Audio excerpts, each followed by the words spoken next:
ሰላም የእግዚአብሔር ቤተሰቦች እንደምን አላችሁ እንደምን አደራችሁ አሜን ያምላካችን የጌታችን የመድኃኒታችን የኢየሱስ ክርስቶስ ስሙ ከአጽናፍ እስከ አጽናፍ ከፀሐይ መውጫ እስከ ፀሐይ መጥለቂያ በፍጥረት አንደበት ሁሉ የተመሰገነ ይሁን እንደ እግዚአብሔር ፍቃድ ዛሬ ከወንድሞቼ ጋር ነው ያለሁት ወንድሞቼ እጅግ በጣም የተደነኩበት የተገረምኩበትን ከኋላ እንደምታዩት በስክሪኑ ላይ በፊት ለፊትም እንደምታዩት ሚገርም የበርሜል ቅዱስ ጊዮርጊስ ፕላን እቅድ ይዞ መጥተዋል ያ ደግሞ በተግባር ሊፈጸም አንድ ተብሎ ተጀምሯል አይደለ በሚገባ ደስ ይላል ሊቀ መላእክት ቅዱስ ጊዮርጊስ እንግዲህ ሊቀ ሰማዕት ቅዱስ ጊዮርጊስ ያግዘን ይርዳን ራስዎትን አስተዋውቁ እስቲ እሺ ዮናስ አዘና ባላለው ያው በሙያ አርኪቴክት ነኝ አርኪቴክት ስለዚህ በምንድነው አርኪቴክት ተብሎ የሚጠራው ወይስ አርኪቴክት ያው የሙያ ስም አርኪቴክት ነው የሚባለው ግን ኢንጂነሪንግ ነው ኢንጂነሪንግ ውስጥ አንድ ዘርፍ ነው አንድ ዘርፍ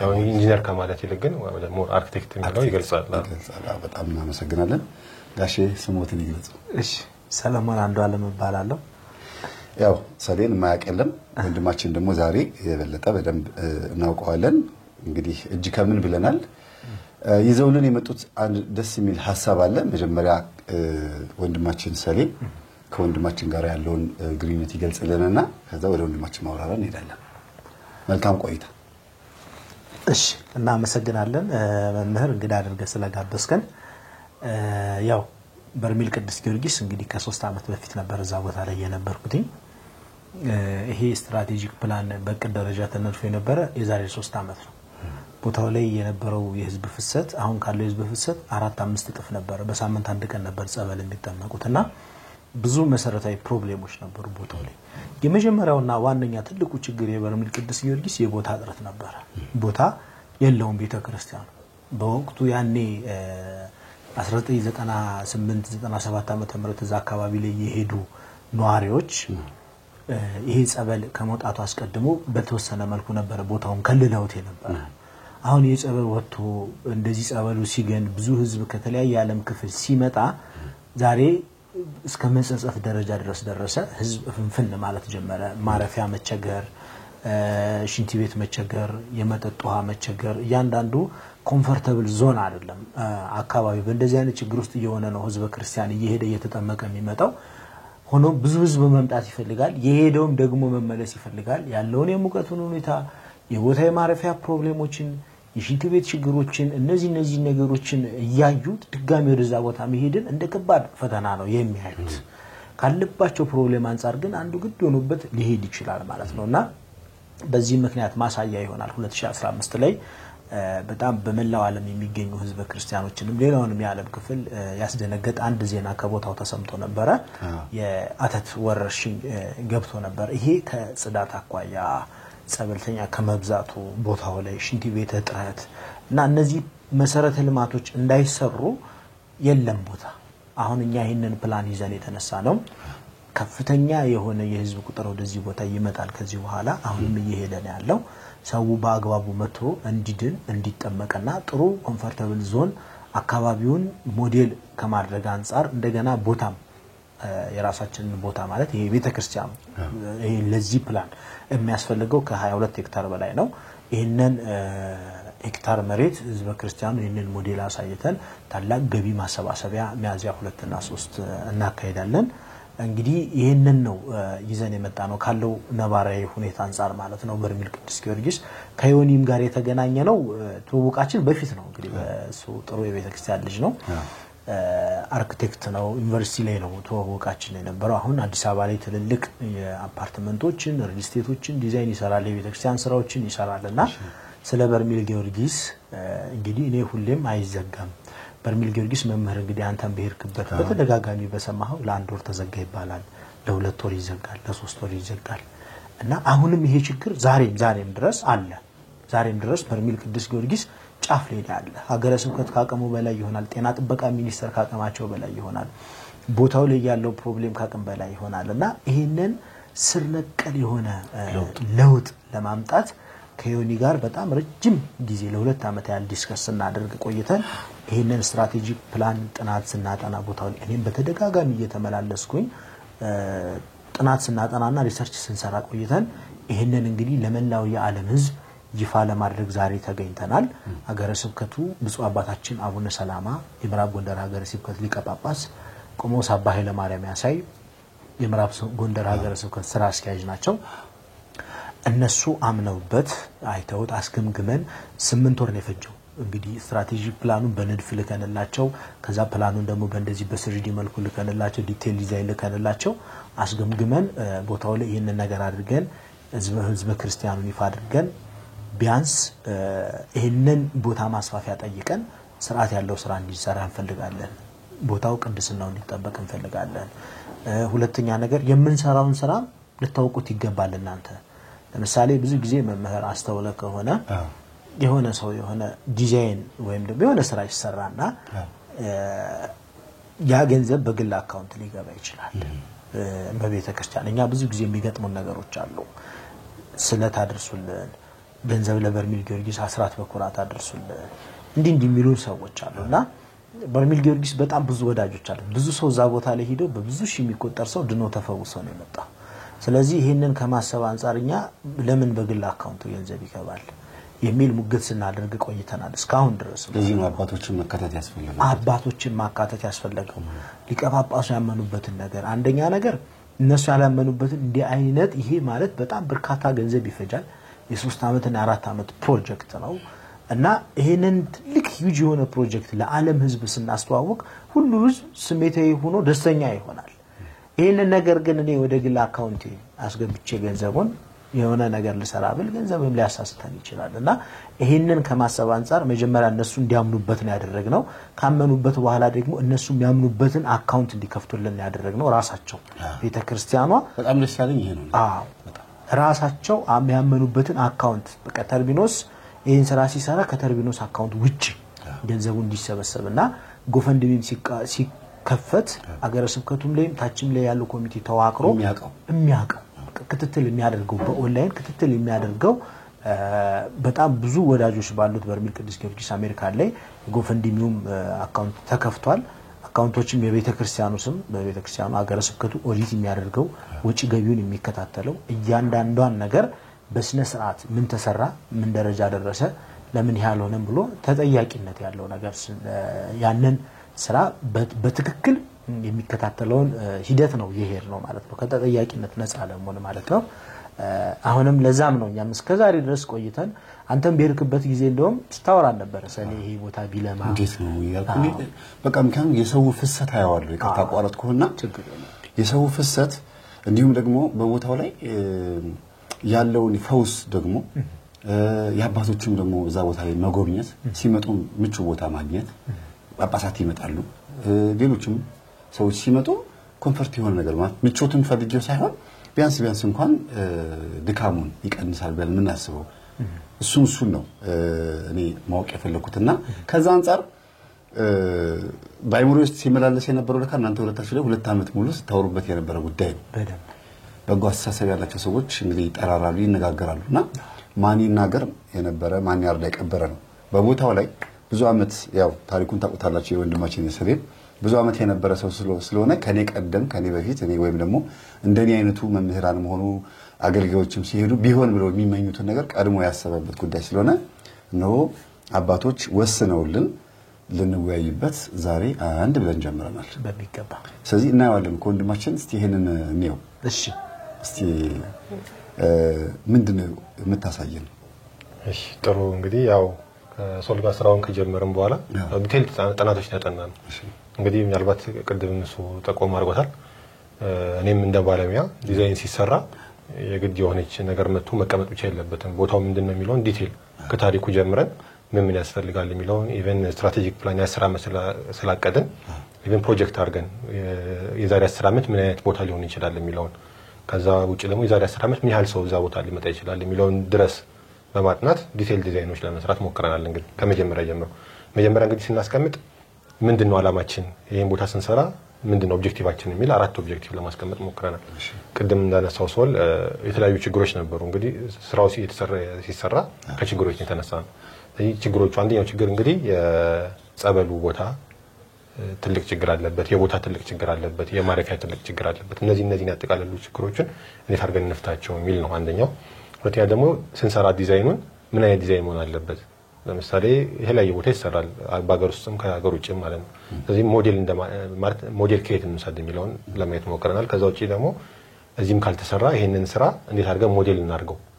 አሁን በጸበል ቦታ ደረጃ በስፋት ይሄን የሚያህል ስራ አልተሰራም። ምናልባት የዘጌት ያቡ የተሰራ ያለ ስራ አለ ከሱ ጋር ምናልባት የሚወዳደር ስራ ስለሆነ ይሄን ለኢትዮጵያ ኦርቶዶክስ ተዋሕዶ ቤተክርስቲያን ሞዴል የሚሆን ስራ ከመጀመሪያ ጀምሮ ከጥናቱ ጀምሮ ፋይናል ሆኖ እስከሚያልቅበት ድረስ እንደሱ አይነት ስራ እንስራ የሚለውን ተመካክረን እንግዲህ ያለፉት 2-3 አመታት የነበሩትን ጥናቶች በሙሉ አጠቃለን ጥሩ ዲዛይን ለመስራት ሞክረናል።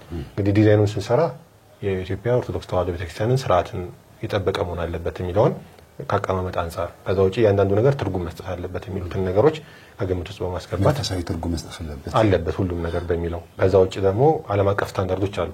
ዓለም አቀፍ ስታንዳርድ የምንላቸው ከዲዛይን ጋር የተያያዙ ማለት ነው። ለምሳሌ አንድ ሩም ምን ያህል መሆን አለበት የሚለው ለአንድ ሰው ምን ያህል ቦታ የሚሉ ዓለም አቀፍ ስታንዳርዶች አሉ። እነሱንም በማዘጋጀት ከዛ ውጪ ደግሞ የሀገር ውስጥም ስታንዳርዶች አሉ ከኛ ሀገር ያሉ ማለት ነው። እነሱን በማካተት ጥሩ ዲዛይን ለመስራት ሞክረናል። እንግዲህ ዲዛይኑ እንግዲህ ስንጀምር ቅድም እንዳነሳ ነው ስትራቴጂክ ፕላን ያዘጋጀን ስትራቴጂክ ፕላን ኦብጀክቲቫችንን ሴት አድርገን ምን መምሰል አለበት የሚለውን ከጨረስን በኋላ ማስተር ፕላን ያዘጋጀነው ለቦታው ማለት ነው። ማስተር ፕላን ስናዘጋጅ እንግዲህ አብረን ዞኒንግ የሚያዘጋጅ ነበር። ዞኒንግ የምንለው እንግዲህ የትኛው ቦታ የትኛው ፈንክሽን ወይም የትኛው አገልግሎት የቱ ጋር መሆን አለበት የሚለውን ለመወሰን ማለት ነው። ለምሳሌ ቅድም ሶል ምናልባት ያነሳው ነበር እንግዲህ ቤተልሔም ጋር ቤቶች ነበሩ በፊት ይመስለኛል እንደዚህ አይነት ችግሮች ነበሩ። ከዛ ውጪ ተጨማሪ ምን አለ ጸበል ቦታው ላይ አካባቢ የተለያዩ ከጸበል ቦታው ጋር የማይገናኙ ነገሮች የሚካሄዱበት ቦታዎች ይኖራሉ። ይሄን ከእንትን ውስጥ ማስወጣት አለብን ከዲዛይን ውስጥ ውጪ ማውጣት አለብን የሚለውን ከግምት ውስጥ በማስገባት ለምሳሌ እዚህ ጋር በሰማያዊ የምናየው የጸበል ቦታ ብቻ ነው። ስለዚህ እዚህ አካባቢ ከጸበል ቦታ ውጪ ምንም አይነት አገልግሎት የለም። ፎካል ኤሪያ እንዲሆን የፈለግነው ቤተክርስቲያኑ ነው ዋና ቦታ ወይም ደግሞ ለምሳሌ ከመንገድም ስንመጣ ወርደን ከበሩ ቀጥታ ስንገባ ፊት ለፊት እንዲታየን የምንፈልገው የቤተክርስቲያኑ ቦታ ነው። ቤተክርስቲያኑ ቦታ ላይ ደግሞ ከቤተክርስቲያን አገልግሎት ውጭ ያሉ ነገሮች እንዲቀመጡ አንፈልግም። ከዛ ውጪ ደግሞ ኦፕን እንዲሆንና ግሪን እንዲሆን ብቻ ከአውደ ምሕረት ውጭ ያሉት ማለት ነው። ስለዚህ ከቤተክርስቲያን ጋር ምን አገልግሎቶች አሉ ካለን የስብከተ ወንጌል አዳራሽ ያስፈልጋል። እንግዲህ ቦታውን እንዳየነው እኛም ሞቃት ነው። ከዛ ውጪ በጣም ብዙ ሰው ይኖራል ቦታው ላይ። ስለዚህ እሱን ከግምት ውስጥ ያስገባ የስብከተ ወንጌል አዳራሽ ያስፈልጋል ብለን እናስባለን። ስለዚህ እሱን አንድ እንትን ነው። ከቤተክርስቲያኑ ጋር ደግሞ የቤተልሔም ይኖራል። ስለዚህ እነሱን ቤተክርስቲያኑ ጋር ያሉ ናቸው። ከዛ ውጪ ከፊት ለፊት አውደ ምሕረት ይኖረናል። ከዛ ውጪ ሌላው ግሪን ነው ኦፕን ሆኖ ፊት ለፊት የሚታየው በኋላ ስሪዲ ላይ በደንብ እናየዋለን። ሌላው ምንድነው ሌላው ዞን የሚሆነው ማረፊያ ቦታ ነው። ቀዩ በቀይ በኩል የምናየው የማረፊያ ቦታ ዞኒንግ ነው። ማረፊያ ቦታ ዞኒንግ ላይ ምን አለ? አንደኛ ሽንት ቤት አለ። ሁለተኛ ማረፊያዎች አሉ ለተለያየ አገልግሎት የሚውሉ ለምሳሌ ለአካል ጉዳተኞች የሚውሉ ለአይምሮ ህመምተኞች የሚውሉ ለሴቶችና ለወንዶች ብለን ከፋፍለን ለየብቻ ማለት ነው። አሁን ላይ ከነበረው ችግር እንዳየነው ቦታው ላይ በቂ የሆነ አዳራሽ ባለመኖሩ አካል ጉዳተኛው በቃ ተበታትነውም ነው። ከዛ ውጪ ደግሞ ለአካል ጉዳተኛው ለብቻ የለም ወንድ ሴት ተብሎም አንዳንዴ የማይከፈልበት ጊዜ ይኖራልና እሱን ለአንዴና ለመጨረሻ ጊዜ ማስወገድ አለብን በሚል ለአካል ጉዳተኞች ለብቻ ለአይምሮ ህመምተኞች ለብቻ ለወንዶች ለሴቶች ብለን ለየብቻ አዳራሹንም ስንሰራ በኋላ ዲቴል እናየዋለን። ከስታንዳርድ አንፃር ከማቴሪያል አንፃር ምን መጠቀም አለብን የሚለውንም በዲቴል አይተን እሱን ለመስራት ሞክረናል። እንግዲህ እስከ 10000 ሰው እንዲያስተናግድ 10000 ሰው ማለት ሳይጨናነቅ ሰፋ ብሎ ማለት ነው። ምናልባት ከዛ በላይ ደግሞ ሰው በሚኖርበት ጊዜ አጠቃቅተን ደግሞ ከዛ በላይ ሰው እንዲሸከም ወይም ደግሞ እንዲችል የሚሆን አዳራሽ ናቸው። ከዛ ውጪ ይሄን 10000 ሰው አኮሞዴት ሊያደርግ የሚችል ሽንት ቤት እና ሻወር አብረን ሰርተናል ማለት ነው። ከሱ ጋር የሚገናኝ ነው። ሌላው ምንድነው ጸበል መጠጫም ችግር ነበረ። ስለዚህ ጸበል መጠጫ ቦታ ይኖራል። በኋላ ዲቴል እናያቸዋለን እነዚህ። ስለዚህ ከላይ በኩል የማረፊያ ቦታ ነው ማለት ነው። ማረፊያ ቦታውን ከላይ ያደረግንበት ምክንያት ምንድነው? አንደኛ ከጸበል ቦታው በጣም እንዲርቅ እንቅስቃሴዎች ስለሚበዙ ጸበል ቦታው እንዳይረበሽ፣ ሁለተኛ ደግሞ ቤተክርስቲያን ጋር በቅርብ ርቀት ለምሳሌ ሰው ወደ ቤተክርስቲያን መሄድ ቢፈልግ በቅርብ ርቀት ቤተክርስቲያን እንዲገኝ ማረፊያ ቦታን አድርገናል። ሌላው ከማረፊያ ቦታውና ቤተክርስቲያኑን ደግሞ የሱባኤ ቤቶች ይኖራሉ። ሱባኤ ሰው ሄዶ ሱባኤ ብቻ መግባት የሚፈልግ ካለ ሱባኤ የሚይዝበት ቤቶች ሁለቱም በመሃል እንዲከፍል አድርገን፣ ስለዚህ በሱባኤ ቤቱ ድምጽ ላይ ፈልግ ይችላል። ስለዚህ ከቤተክርስቲያኑ በቅርብ ርቀት ከአዳራሹን ደግሞ ቤተክርስቲያኑን እንዲጋርድልን ወይም ደግሞ ይሄ በቤተክርስቲያኑ መሃል እንዲሆንልን አድርገን ሱባኤ ቤት አስቀምጠናል ማለት። ሌሎች ፈንክሽኖች ይኖራሉ በኋላ ዲቴል እናያቸዋለን። ሌላው ምንድነው እንግዲህ ይሄን ስንሰራ አንደኛው ኦብጀክቲቫችን ምንድነው ቤተክርስቲያናት ብዙ ጊዜ ምንድነው ቋሚ የሆነ ገቢ ስለሌላቸው ከምመኑ አስራት በኩራት ነው እንትን የሚሉት።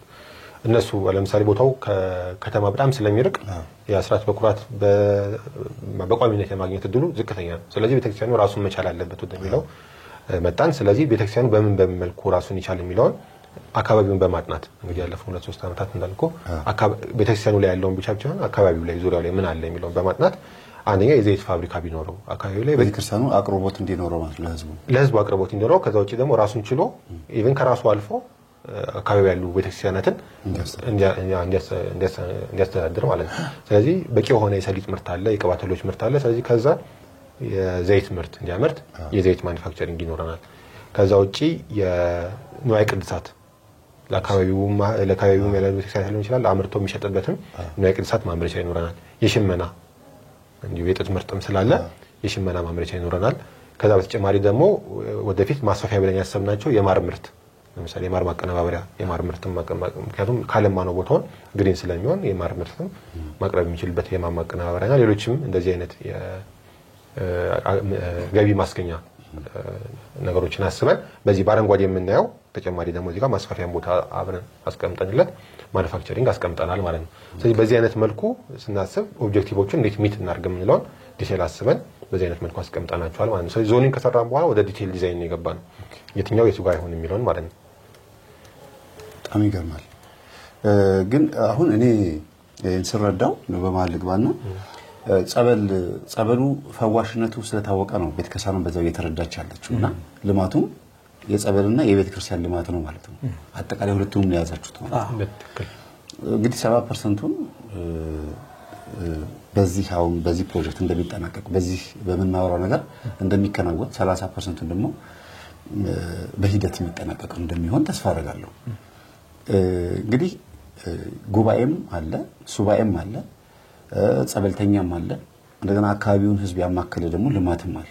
እነዚህ ነገሮች አባቶች የሚፈልጉት ጉዳይ ቢሆንም ከቦታው ሙቀት አንፃርም ደግሞ የሚመች ቦታ ለማዘጋጀት ያቀላችሁ ቢሆንም ግን ደግሞ የትራንስፖርት የመንገዱ ጉዳይ ደግሞ ታሳቢነት ተደርጓል ወይ? ይሄ ወደዛ ለማምጣት ያለው ክረምትን ጠብቆ በጋን ጠብቆ ወንዝ የመድረቁን ጉዳይ ጠብቆ እሱን ያማከለም ነው ወይ የሚለው ለዛው እንድታይ ፈልጌ ነው። በጣም ጥሩ ምናልባት ጥሩ ፖይንት ያነሳው ነገር እንግዲህ ጥናት ስናጠና አንዱ የነበረው እሱ ነው።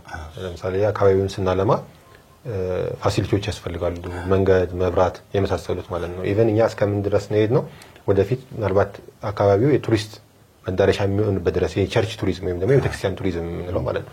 ለምሳሌ ሰዎች ላሊበላ ይሄዳሉ ሊጎበኙ። ስለዚህ ላሊበላ በተደጋጋሚ ስለሚሄዱ ላሊበላ ቅርብ ርቀት ኤርፖርት ያስፈልጋል።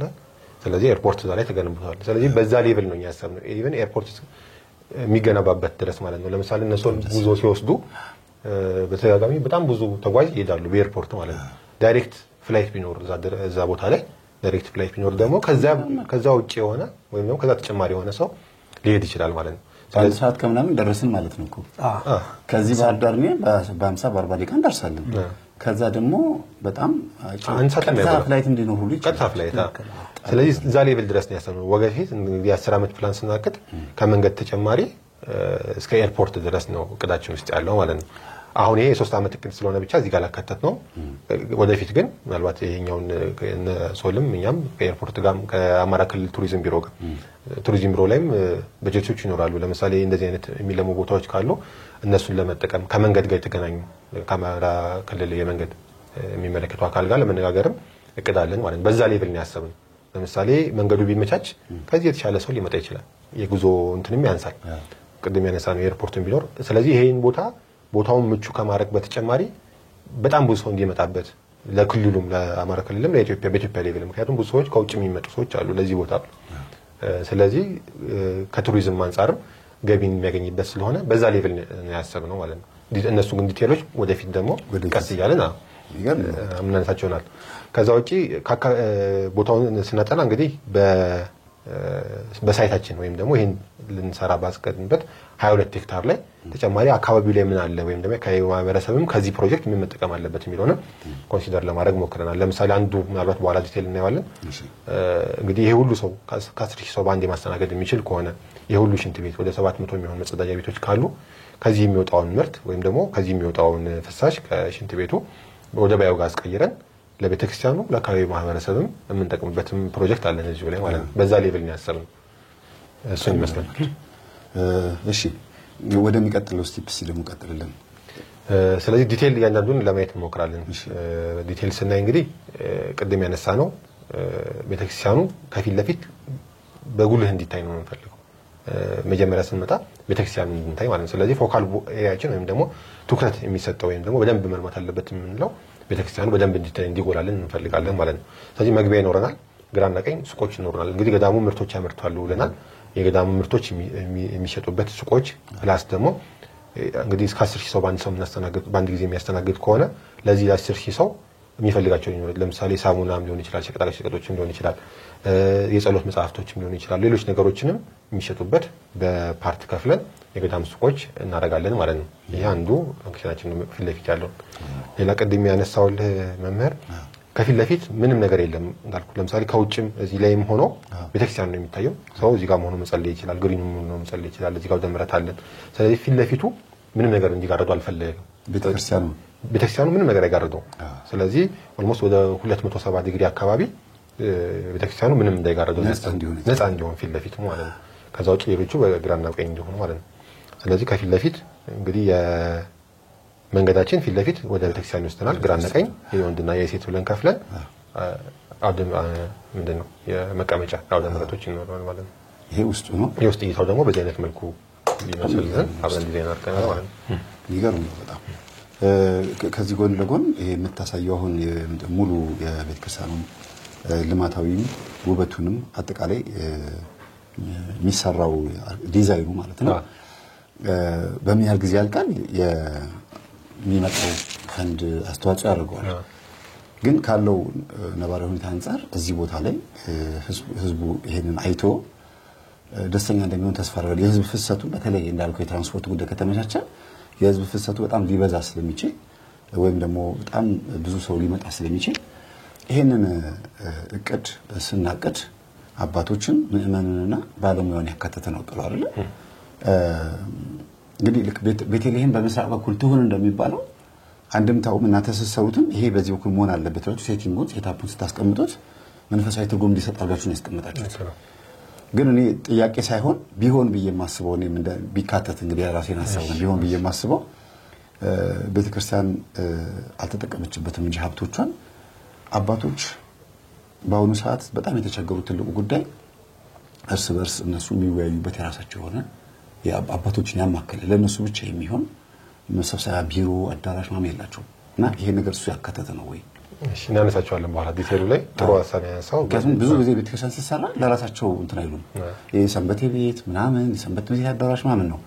አባቶችን ግን ያማከለ የራሳቸው የሆነ ስራ የሚሰሩበት እነሱ ተሰብስበው የሚነጋገሩበት የራሳቸው የሆነ ቦታ የላቸው። በሱ ብቻ ሳይሆን ያ እስከ ምን ሌቭል ያሰርነው አሁን ላይ ባለው እንኳን እስከ 30 እስከ 40 የሚጠጋ አባቶች እዛ ቦታ ላይ ያገለግላሉ። ስለዚህ ይሄን ፕሮጀክት ስናስብ እነሱንስ ምን ይጠቀማሉ የሚለውንም ከዛ ውጪ አገልግሎቱን ከማፋጠን አንፃርም እነሱ እዚህ ቦታ ቢሆኑ እዚህ ፕሮጀክት ላይ ምን በንቀርጽላቸው የተሻለ ነገር ያገኛሉ እስከሚለው ድረስ ነው ያሰብነው። በኋላ ላይ ምናልባት እንዳናቆራረጥ በኋላ ላይ ደግሞ ዲቴል እናነሳቸዋለን። በዛ ሌቭል ነው ያሰብነው። ይሄንን ማንሳት የፈለኩበት እንዳረሰው በኋላ እንደ ወንቅሸት ገብርኤል ለምሳሌ ብዙ ጊዜ ሲነሳ የሚመነኩሱ ሰዎች በዛው ተፈውሰው ሊሆን ይችላል። ህመሙ እንደ ዋጋ ተቀብለውት እዛው የሚመነኩሱ አሉ፣ የሚመንኑ አሉ። ለመመነኛ ቦታ ተዘጋጅቷል አንዳንድ ቦታዎች ላይ ነው እና እዚህ ቦታ ላይ ምናልባት ዓለም በቃኝ ብሎ ቦታው ወዶት እዛው መጠጋት ከፈለገ እንኳን መሰባሰቢያ ቦታ ቢኖር የሚል ሐሳብ ስላለኝ ነው። ገባ? ጥሩ። እሺ ሐሳቡንም እንይዘውና ግን በኋላ ላይ ዲቴል እናነሳዋለን። ከዛ ውጪ ቅድም እንዳነሳ ነው እያንዳንዱ ለምሳሌ ኮለን ምን ያህል ይሁን የሚለውን ቁጥሩን ሙሉ ቁጥር አድርገን ከቤተክርስቲያን አስተምረው አንፃር ምን ያህል ይሁን ለምሳሌ 36 ኮለኖች አሉን እዚህ ላይ የ36 ቅዱሳን አንስትን እንዲወክልልን። ከዛ ውጪ የመስኮቶች ብዛት 24 ነው። 24ቱ ካህናተ ሰማይ እንዲወክልልን በዛ መልኩ እያንዳንዱ ነገር ትርጉም እንዲኖረው ለማድረግ ሞክረናል ዲዛይን ላይ ማለት ነው። ሌላ ምናልባት እዚሁ ያነሳ ነው እንድንሄድ ኮንሲደር ስናደርግ ምናልባት ሐሳቡ እንዳይረሳ ያነሳልኝ ካህናትን እዛ አካባቢ የሚያገለግሉ ካህናትን በደንብ ኮንሲደር አድርገናል። መጥቶ ማገልገል የሚፈልግ ሰው የተመቻቸ ቦታ እንዳለው ማለት ነው። አንድ ምንድነው ካህናት ማረፊያ ቦታ ያስፈልጋቸዋል። ስለዚህ በቂ የሆነ ማረፊያ አሁን ለጊዜው ለ30 የሚሆን አሁን ላሉት ማረፊያ የሚሆን ቦታ አዘጋጅተናል ማለት ነው። ማረፊያ ስንል እንግዲህ ቤተሰቦቻቸውን ይዘው ለምሳሌ የባዮጋዝ አለን። ስለዚህ መብራት ምድጃ በደንብ ያገኛሉ። ለህፃናት መጫወቻ ከዛ ውጪ እዛ ደግሞ ማልማት ቢፈልጉ ደግሞ ወደፊት ቦታም ይኖረናል ይሄ ለኤክስቴንሽን ብለን ያዝነው ደግሞ ለኤክስፓንሽን ብለን ያዝነው ማለት ነው።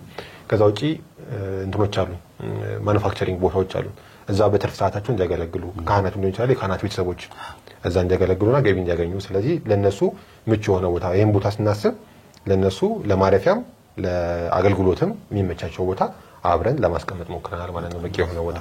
ከዛ ውጪ ደግሞ ጳጳሳትን በተደጋጋሚ ይመጣሉ ቦታ ላይ ባላ ነው ያለ። ስለዚህ ጳጳሳትም ሲመጡ ማረፊያ ያስፈልጋቸዋል።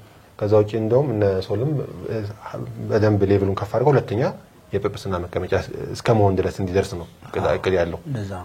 ስለዚህ እንደዛም የሚሆን ከሆነ 5-6 የምዕራብ ጎንደር ሁለተኛው መንበረ ጵጵስና በርሜል ቅዱስ ጊዮርጊስ ላይ ስለዚህ በዚህ ልክ ለአገልጋዮች የራሱ የተለየ ግቢና ቦታ ያስፈልጋል አለው። በኋላ እሱንም እናያለን።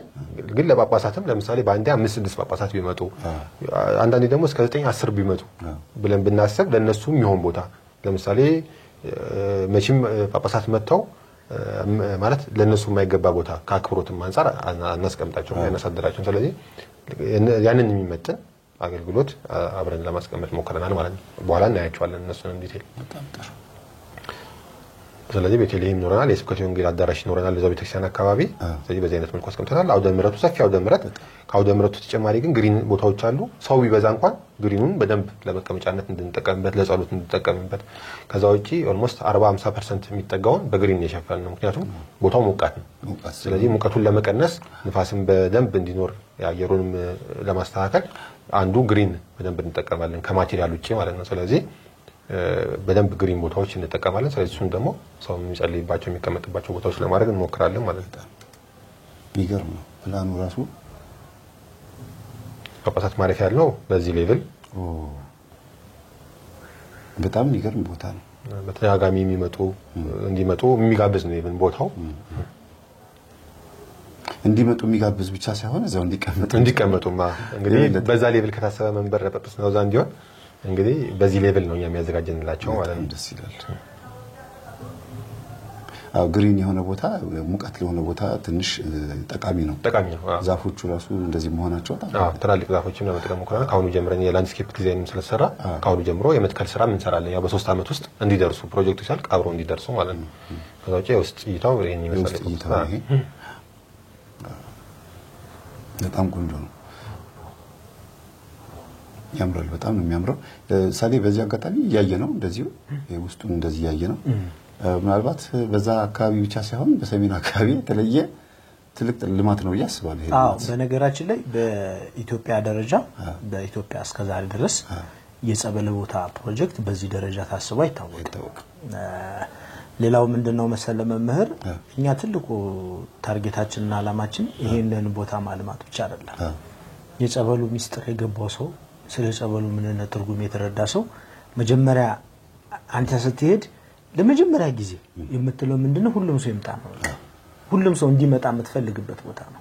ስለዚህ ቦታ እንዲናገሩ ብዙ ሰው መዳን አለበት ብለ የምታስቡበት ቦታ ነው። ስለዚህ እኛ ይህንታል ሚሊዮን ህዝብ መምጣት እየቻለ እዚህ ቦታ ላይ እነዚህ መሰረተ ልማቶች ሳይሟሉለት ሲቀሩ ኑ ብለን በደንብ ቅስቀሳ ሰርተን ህዝቡ እንዲመጣ ብናደርገው ምንቸገረው ችግር በጣም ሰፊ ነውና ሞዴል ከማድረግም ባሻገር የሚድነውን የህዝብ ቁጥርም ለመጨመር ነው። የነፍስን ጥያቄ የሚጨምር የለ ይመልስ የለ ጸበሉ እንዴት መኖር እንዳለብን ሳገብተን ነው የምንገባው እዛ ቦታ ላይ ዳ አሁን እንደሚያለንበት ጊዜ ትንሽ ወጣ ያለ ጊዜ ነው። ሰው ከነሳ ይልቅ ቴክኖሎጂው ምን ወጣቱ እንደዚህ ምንጠፋበት ዘመን ላይ ያለ ነውና ይሄ ነገር ትልቁ ነገር ምንድነው ጸበሉ በዋናነት እንዳለ ሆኖ ሰው መጥቶ እዚህ ቦታ ላይ በደንብ ተጠምቆ ካለበት ፕሮብሌም ተላቆ እንዲመለስ የማድረግ ስትራቴጂ ነው።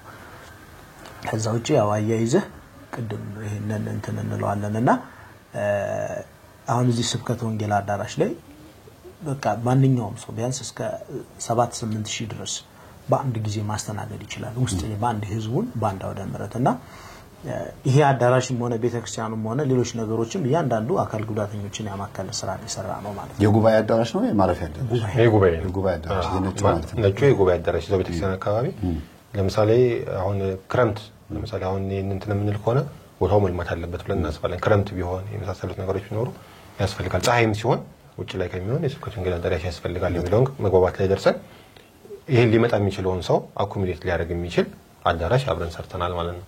ከዛ ውጪ ያንዳንዱ ዲዛይን ላይ ቅድም እንደነገርኩ ኢንተርናሽናል ስታንዳርዶች አሉ። ለምሳሌ ከሙቀት አንፃር ምን አይነት ማቴሪያሎችን እንጠቀም የሚል ኢቭን ለፕሮጀክቱ ስታንዳርድ ዘርግተናል።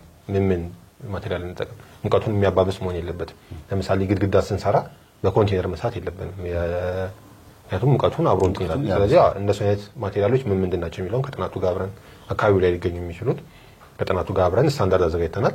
ከሳይዝም አንፃር ለምሳሌ አዳራሹ ምን ያህል ሰው ያዝ፣ ምን ያህል ለአንድ ሰው ምን ያህል ያስፈልጋል የሚለውን ኢንተርናሽናል ስታንዳርድ አብረን ማዘጋጅተናል። ከዛ ውጭ ከሙቀቱ አንፃር ቬንቲሌሽን፣ ጥሩ ቬንቲሌሽን ወይም ደግሞ ጥሩ የሆነ ንፋስ እንዲኖረው አንደኛ በዲዛይን ችግሩን ለመቅረፍ ሞክረናል። ከዲዛይን ውጭ ያለውን ግን ሜካኒካል ቬንቲሌሽኖች ወይም ደግሞ የቬንቲሌተር ሲስተሞችም አሁን ለምሳሌ አዳራሽም አለው ያንዳንዱ ነገር ላይ የቬንቲሌሽን ሲስተም አለው ማለት ነው። በጣም ይገርማል። ስለዚህ ኮንፈርቱ በጣም ጥሩ የሆነው የበለጠ ስለነፍሳቸው እንዲያስቡ ምቾቱ የአካባቢው ሙቀት ያማከለ እንጂ ሰዎች በጣም የተንደላቀቀ ነገር እንዲኖሩ አይደለም። ይሄ ሁሉ ኮንፈርት በዚህ አጋጣሚ ቤተሰቦች ወንድሞቻችን የሚናገሩት ለምን ይሄ አስፈለገ ሲባል የአካባቢው ሙቀት ህዝቡን መንፈሳዊ ህይወቱ እንዳይለው ቻሌንጅ እንዳያደርገው ከከተማ ስለሆነ ወደዛ በብዛት ከውጭ ሀገር ስለሆነ የሚሄዱት ላይ ላመዱት ይችላሉና ሄደው ስለነሳቸው ብቻ እንዲያስቡና ቶሎ ወደ ቤት ልምጣ የሚል ሐሳብም እንዳይኖር ቦታው ላይ መቆየት ሐሳብም እንዲኖራቸው ነው። ሌላው ደግሞ አባቶች እዛ አካባቢ ላይ ረጅም ጊዜ ከተቀመጡ የነፍስ ነገርም እዛው ብዙ ነገር ይታሰባል። እኛ ግን የከተማ ሰዎች ብቻ ሄደን ተጠምቀን እንመጣ ከሆነ አባቶች ኮንፈርት ቦታ ስላላገኙ ብቻ አብረው ላይ ቆዩ ይችላሉ። ለችግሩ መስፋፋት ምክንያት የሚሆነው በብዛት የአባቶች አለመኖር ነው እና በጣም ይሄ ተመችቶኛል። ኮንፈርት ዞን ሲባል መመር በዚህ አጋጣሚ ተመልካቾቻችንም እንዲረዱት የምንፈልገው አሁን በርሚል ላይ አሁን በተለይ አሁን ይሄ ወቅት ከፍተኛ ሙቀት አለው። ሰው ለምሳሌ እኛ ጉዞ መናካሄደው ለአንድ ሳምንት ነው፣ 2 ሳምንት መቆየት የሚፈልግ ሰው አለ። እዛ ሂዶ 3 ቀንና 4 ቀን የሙቀቱን ሁኔታ ሲያየው ከቁጥጥር ውጭ ይሆንበታል። መቆየት እየፈለገ በቃ አጋንንትም እንደገና ያለው የአገሪቱ ሁኔታ ይሄ ቦታው ያለው ሁኔታ የፀሐዩ ከፍተኛ ሙቀት አንፃር በቃ ተመልሶ ቲኬቱን አስተካክሎ ወደ ቤቱ መመለስ ይፈልጋል እና አብዛኛው በርሚል የሄደ ሰው ይሄን ወቅት ላይ መሄድ ይፈራል። ዳዊት ጾም ስለሆነ ብቻ ነው የሚሄደው እንጂ ይፈራል። በቃ ሚያዝያን፣ ግንቦትን፣ የካቲትን፣ መጋቢትን እነዚህ ወራቶች በአጠቃላይ ማለት ነውና ልጆቻቸው በተለይ አሁን በሱስ ህይወት ውስጥ ያሉ ሌላም ታማሚ ልጆች ያሏቸው ሰዎች በሙቀቱ ችግር ምክንያት ብዙ ሰው ወደኛ ይደውላልና አንዳንዴ ይሄ ግሪን ማድረጋችን አረንጓዴ ዛፍ መትከላችን ዛፍ ነው የሚተከለው። ከዛው እጪ ይሄ 3 ስፖንጅ አልጋ ላይ አይተኛም፣ መሬት ላይ ነው የሚተኙት፣ ምንጣፍ አንጥፈው ነው የሚተኙት። ሱባኤ የሚይዙም ሰዎች አንድ ክፍል ተሰጥቷቸው ሱባኤ ላይ ራሳቸውን ማዳመጥ የሚፈልጉ ሰዎች ካሉ እነዛም ሰዎች ራሱን የቻለ ስዕል አድኖ ተቀምጦላቸው ምንጣፍ ላይ ነው የሚተኙት። ሌላ ምንም የተለየ ነገር አናደርግም። ሽንት ቤት ነው፣ ውሃ ነው። እነዚህ ደግሞ መሰረታዊ ነገሮች ስለሆኑ ነው ይሄን ያደረግነውና ሰው ከዛ እንዳይወጣ ነው መቆየት እየፈለገ ብዙ ሰው ይጸጸታል። በርሚል ጊዮርጊስ የሄዱ ሰዎችን ጠይቃቸው መቆየት ነበረብኝ መንፈሱ ተይዞልኛል እኮ ግን በቃ አልቻልኩም፣ የሙቀቱ ሁኔታ እንደዚህ ያለው ነባራዊ ሁኔታ እነዚህ ነገሮች እንደ ምክንያት ያቀርባሉና ይሄንን ነገር ማጽዳት ስለምንፈልግ ነው እንጂ የተለየ ኮንፈርት ለማድረግ አይደለም። በጣም ለመጨመር ያህል ምንድነው አሁን ኮንፈርት የሚለው ኮንቴክስቱ ምንድነው አሁን በእኛ ሌቭል አይደለም እያሰብን ያለው በዛ አሁን ቤተክርስቲያኑ ባለችበት ሁኔታ ነው። ከዛ አንፃር ለምሳሌ እነዚህ ነገር ማሟላት ኮንፈርት ማድረግ ነው፣ እነዚህን ፋሲሊቲዎች ማሟላት ነው። ለምሳሌ አንድ ሰው ሱባኤ ቤት 2 በ3 የሆነች ወይም ደግሞ 1.5 በ2 ሜትር የሆነች ቦታ ላይ ቁጭ ብሎ ሙቀቱ ተጨማሪ ችግር የሚሆንበት ከሆነ ያንን ቬንቲሌት አድርገን ስለ ሙቀቱ እንዳያስብ ብናደርገው ይሄ ኮንፈርት አይደለም ማለት መሰረታዊ ነገር ነው፣ ቤዚክ ነገር ነው። አሁን ኮንፈርት ያለው እኛ እዚህኛው ላይ ይሄ መሰረታዊ ነገር ነው። ኮንፈርታብል ማድረግ ወይም ደግሞ ምቹ ማድረግ የምንለው ቦታውን መሰረታዊ ነገር ማሟላት ነው። እዚህ ላይ ቦታው ከመሰረታዊ ቦታ በታች ስለሆነ ቢያንስ እንኳን መሰረታዊ የሆነ ነገር ሊሟላለት አቅርቦቱ የሚሟላው ፋሲሊቲው እዛ ቦታ ላይ የሚሟላው የጎደለ ነገር ስላለ ነው። ከዛ አንፃር እንዲታይ ነው። በጣም ተቀጥሎ ለማችን እሺ። ስለዚህ የጳጳሳት ማረፊያ ይመስላል። ከዛ ውጪ ምንድነው እንግዲህ ቦታውን ይሄን የምናለማ ከሆነ ከዛ ውጪ ደግሞ 10,000 ሰው የሚመጣ ከሆነ አንዱ የንጽህና ጉዳይ ነው። ስለ ንጽህና የምናስብ ከሆነ ውሃ ያስፈልገናል። ቦታው ላይ በቂ የሆነ ውሃ የለም። ስለዚህ የውሃ ቁፋሮ ይኖራል። የውሃ ቁፋሮ ይኖረናል። ለቦታው የሚሆን ውሃ የሚሆን የመውጣት ስራ ቆፍሮ የመውጣት ስራ ይኖራል። ከሱ ጋር ተያይዞ እስከ 45,000 ሊትር የሚይዝ የውሃ ታንከርም አብሮ የግንባታ ይኖራል እዚህኛው ላይ ማለት ነው። ይሄ ለሚጠቅመናል አንደኛ ሽንት ቤቶች ይኖርናል። ሽንት ቤቶች ንጽህና ነው የጠበቁ የመጠጥ ውሃ ንጹህ መጠጥ ውሃ አቅርቦት ያስፈልጋል። ለጸበልተኞች ለነሱ ንጹህ የመጠጥ ውሃ አቅርቦት እንዲኖር ይሄን ግሪን የምናደርግ ከሆነ ደግሞ ውሃ የመጠጣት ስራ ያስፈልጋል። ለሱም የሚሆን ለሳይቱም የሚሆን አጠቃላይ የውሃ ታንከር አጠቃላይ ውሃ የሚያስፈልገን ውሃ የሚይዝልን 45000 ሊትር የሚይዝ የውሃ ታንከርም አብረን ግንባታ ይኖራል ማለት ነው ከውሃ ቁፋሮ በተጨማሪ አይተ ከሆነ መምህር እዚህ ላይ አሁን የካቲት ከሰኔ ጀምሮ አሁን ከሰኔ ጀምሮ እስከ የካቲት ድረስ ወንዝ አለ አብዛኛው ጊዜ ጉዞ አናካሄድም ከሰኔ በኋላ ግን እስከ የካቲት ጥር የካቲት ድረስ ወንዝ አለ ሰው ሻወር የሚወስደው ወንዝ እየሄደ ነው እዛ ወንዝ ላይ ነው ሻወር ተቋዳሽ ነው ወንዙ እስካለ ድረስ እንጠቀማለን ወንዙ ሲደርቅስ ከዛ በኋላ ሰው የሚሄደው ሰው ብዙ ጊዜ ራሱን ታጥቦ ለመግባት ይቸገራል እምነት እንቀባለን ስለዚህ ይሄ የውሃ እንትኑ ቁፋሮ ዘላቂ መፍትሄ ነው እንኳን ለቤተ ክርስቲያኑ አይደለም ለአካባቢው ማህበረሰብ ንጹህ የመጠጥ ውሃ የማግኘት ቻንስን ይፈጥራል ይሄ ፕሮጀክት ማለት ነውና ይሄንን ያካተተና ያማከለ ነው ብለን ነው በጣም ደስ ይላል በጣም ስለዚህ የመጠጥ ውሃን ለንጽህና የሚያስፈልገን የሚይዝ ታንከር ግንባታ ይኖራል የውሃ ቁፋሮ ይኖራል ማለት ነው ሌላው እንግዲህ ቅድም ያነሳ ነው በቤተክርስቲያኑና በአዳራሹ መካከል የሱባኤ ቦታ አለ የሱባኤ ቦታ ራሱን የቻለ አጥር አለው ታጥሮ ነው እንትን የሚለው ከዛ ውጪ ግሪን በደንብ የተሰራ ግሪን ይኖራል እዚህ ጋር በደንብ እናያለን ማለት ነው የሱባኤ ቦታው ይሄ የሱባኤ ቦታ ነው እነዚህ የሱባኤ ቦታ በአዳራሹና በቤተክርስቲያኑ መካከል የሱባኤ ቦታ ይኖራል አጥር ይኖራል ራሱን የቻለ ግቢ ያለው ማለት ነው ከዛ ውጪ ይሄኛው 72 ለወንድ 72 ለሴት የሚሆኑ ወደ 144 የሚሆኑ ክፍሎች አሉት እያንዳንዱ ክፍል እንግዲህ ቤዚክ ከሚባሉት ለምሳሌ ሌላ ቦታ ስንሰራ ሜትር ከ20 እስከ ሜትር ከ50 በ2 ሜትር አድርገን እንሰራለን ይሄ ግን ቦታው ሞቃታማ ከመሆኑ አንፃር ትንሽዬ ከነበረው ሰፋ ለማድረግ ሞክረናል ቬንቲሌትም እንዲያደርግ ክፍሉ ማለት ነው ከዛ አንፃር አንድ ሰው አንዱ ክፍል ሜትር ከ20 በ2 ሜትር ነው ስታንዳርዱ ወይ ነው ከዚህ በፊት ሲሰራ እዚህኛው ላይ ግን ምን አድርገናል 2 ሜትር ምንድነው ሜትር ከ50 በ3 ሜትር ሰፋ አድርገናል አላ አረዝመታው ሰፋ አድርገናል በጣም ይምራል በጣም ወሳኝ አይነት መልኩ ያንዳንዱ ወሳኝ ነው እሱ በጣም ወሳኝ ነው አንዳንድ ሰዎች ቅዱስ ጊዮርጊስን ማናገር ይፈልጋሉ እግዚአብሔር ማናገር ይፈልጋሉ በጣም እንዲገለጥላቸው እንዲታይላቸው ታምራትን ከመፈለግ ማንጻር ሊሆን ይችላል ወይም ደግሞ አንድ ጥያቄ እንዲመለስላቸው ይሆናል ሌላው ደግሞ በጽሞና ጊዜም ነው ከተማ ላይ ብዙ ቦታ ላይ ዓለምን ስናካልል የነበሩን ሰዎች እንዲህ አይነት ቦታ መጥቶ ጸጥ ብሎ መቀመጥን የመሰለ የጽሞና ጊዜ ነው ለራስ ጊዜ ተሰጣለ በጣም ወሳኝ ነው እናንተ ራሱ እግዚአብሔር ስጣችሁ ህዝቡ የሚያርፍበትን አዳራሽ እንዴት እየሰራችሁ እየተቸገራችሁ እንደምትሰሩ ያየን ነው ወንዱን በዛ ሴቶቹን በዛ አርጋችሁ ባለው እንኳን እንዴት እንደምትሰሩና ይሄ ደግሞ የተሻለ በጣም ስለራሱ ጊዜ የሚሰጥበት ለምንድነው እንደዚህ ሆንኩት ብሎ ራሱን የሚያይበት መነጽሩ ወደ ውጭ ሳይሆን ወደ ውስጥ ማየት የሚችልበት ቦታ ነው ብዙ ጊዜ እዚህ ቦታ ላይ አሁን አንዳንድ ሰዎች ከንቱ ዳሴን የሚፈሩ ሰዎች መስገድ ይፈልጋሉ ከውጭው መጣው ከሀገር ውስጥ መጣው ጸሎት ረጅም ሰዓት ማድረግ እያለቀሱ መጸለይ የሚፈልጉ ሰዎች ይኖራሉና ይሄንን ሰዎች በእነሱ ሊሰናከሉባቸው ይችላሉ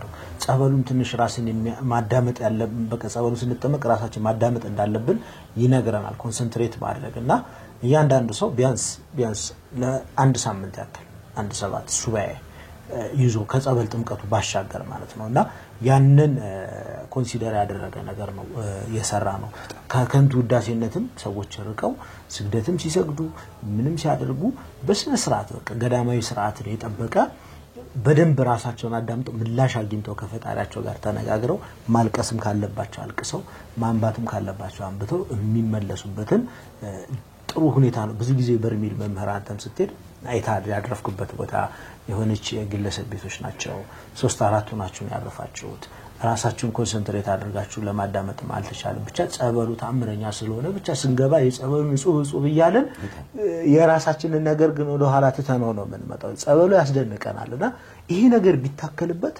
ይበለጠ ብዙ ሰው ወደ መልካም ጎዳና እና ብዙ ሰው ደግሞ ጥሩ የሆነ ከፈጣሪ ጋር ያለው ሪሌሽን መልካም የሆነ ነገርን ይገነባል ብለን ሰላሰበን በጣም እነሱቤ ፕሮጀክት ይላል ሰው ከተጠምቆ ከወጣ በኋላ ስለራሱ በማሰብ ምን ነው ስለዚህ አረተው ይባክ ዝም ብሎ ይሄ ያየውን ነገር በጽሞና የሚያስተውልበት ቦታ እንደሚሆን ተስፋ አደርጋለሁ አመስግናን ትመጣለህ ይሄን ስላሳየኝ በላንዳንዴ እኮ ምልክት ለሚፈልጉ ሰዎችም ጥሩ እኮ ማስተማሪያ ነው በደንብ አህዛብም ሲመጡ እኮ ይሄ ቦታ ሲያዩ ደስ ይላቸዋል እኛ ኦርቶዶክሳውያን ምልክት አየን አላየን ማተባሰናል ምልክት አየንም አላየንም ማምለክ ግዴታችን ነው አህዛብም ሆኑ ሌሎች መተከታዮችም ሊሆኑ ይችላሉ በአጠቃላይ ኦርቶዶክስም ሆኖ ምልክትን የሚያስብ ሰው አለ ባየው ነገር ተደንቆ ሊያመሰግን ጎንበስ ቀና የሚልበት ቦታ ያስፈልጋል ብዬ አስባለሁና እኔ በሱባኤ ላይ በጣም ብዙ ጊዜ ዋጋ ከፍያለሁ።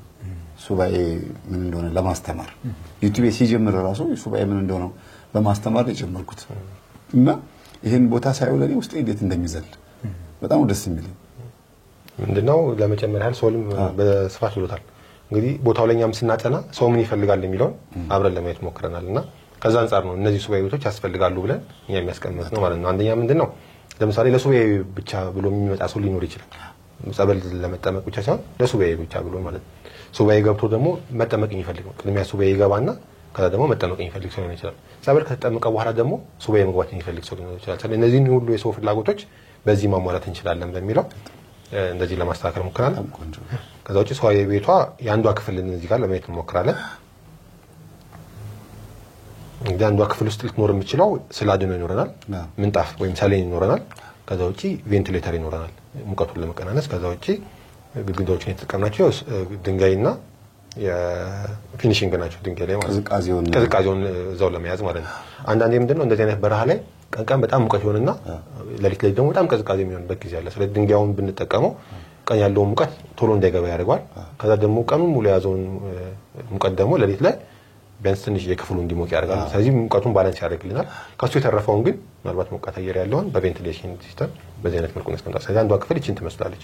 በዚህ አይነት ክፍል ውስጥ ሰው የሚቀመጥ ይሄ ማለት እኮ እንትን ማለት ነው እኮ ለምሳሌ እቺን ክፍል እንደኛ እንደ ቤት ነው የምናያት አይደል? አንድ ክርስቲያን እቺን ክፍል ውስጥ መጥቶ ከእግዚአብሔር ጋር አወራ ማለት ልክኛ ዋይፋይ ኦን አድርገን መጠቀም እንደምንችለው ከእግዚአብሔር ጋር ኦን የምናደርግበት ቦታ እኮ ነው። እውነቴን ነው። እንደዚህ ቀላል አይደለም ይሄ ቤተሰቦች። ይሄን ነገር ስናወራ ነው ስለ ልማቱ ስለ ብሎኬት ስለ ፌሮ ብቻ ለምንናወራው። እቺ ቤት ካለቀሽ በኋላ በአይነ ህሊናችሁ እስቲ እዚህ ቦታ ኑ ዝም ብላችሁ ነው እስቲ ግቡ። እዚህ ውስጥ አሁን የምናሳያችሁ ክፍል ውስጥ ግቡና እስቲ ስገዱ በአይነ ህሊናችሁ ጸልዩ። የብቻችሁ ክፍል ነው ያለው። ከዛ ከፊታችሁ ቅዱስ ጊዮርጊስ ቤተክርስቲያን አለ፣ ጸበሉ አለ፣ እየተጠመቃችሁ ነው። ከአጠቃላይ ከከተማና ከወካታ ርቃችሁ ያላችሁበትን ቦታ አስቡት። የሚቀርብ እኮ ነው እውነት። ትልቅ እኮ የኔትወርክ ቦታ እኮ ነው። ከዛ ጋር የምትገናኙበት በቃ ኦን ነው የሚሆነው በቃ። እና በጣም ከዚህ አንፃር ነው እና የሚገባል አርቀን ማሰብ ያለብን እዚህ ድረስ አማሪ ነው። ደስ ይላል። ስለዚህ በዚህ አይነት መልኩ 72 ለጊዜው አሁን ባለው እንትን 72 ለወንድ 72 ለሴት አጠቃላይ 144 የሚሆኑ በዚህ ጋር የምናያቸው ቅድም ያየናቸው የወንዶች ናቸው። በዛ በኩል የምናያቸው ደግሞ የሴቶች በዛኛው በኩል ማለት ነው።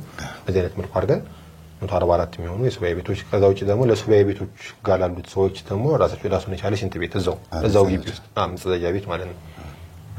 እዛውን ራሱን የቻለ መጸዳጃ ቤት እዛ ላይ እናስቀምጥላቸዋለን ማለት ነው። መነካካት ወደ ውጭ ያወጡ በቃ ለምሳሌ ጠዋትና ማታ ነው ከሆነ የሚፈቀድላቸው ጠዋት 12 ሰዓት ከሆነ 12 ሰዓት ወጥተው የሚጠቀሙበት፣ ማታም ላይ እንደዚሁ በዚህ አይነት መልኩ የሚያገለግል ለዛ የሚያገለግል መጸዳጃ ቤቶች በዚህ አይነት መልኩ እናስቀምጥላቸዋለን ማለት ነው።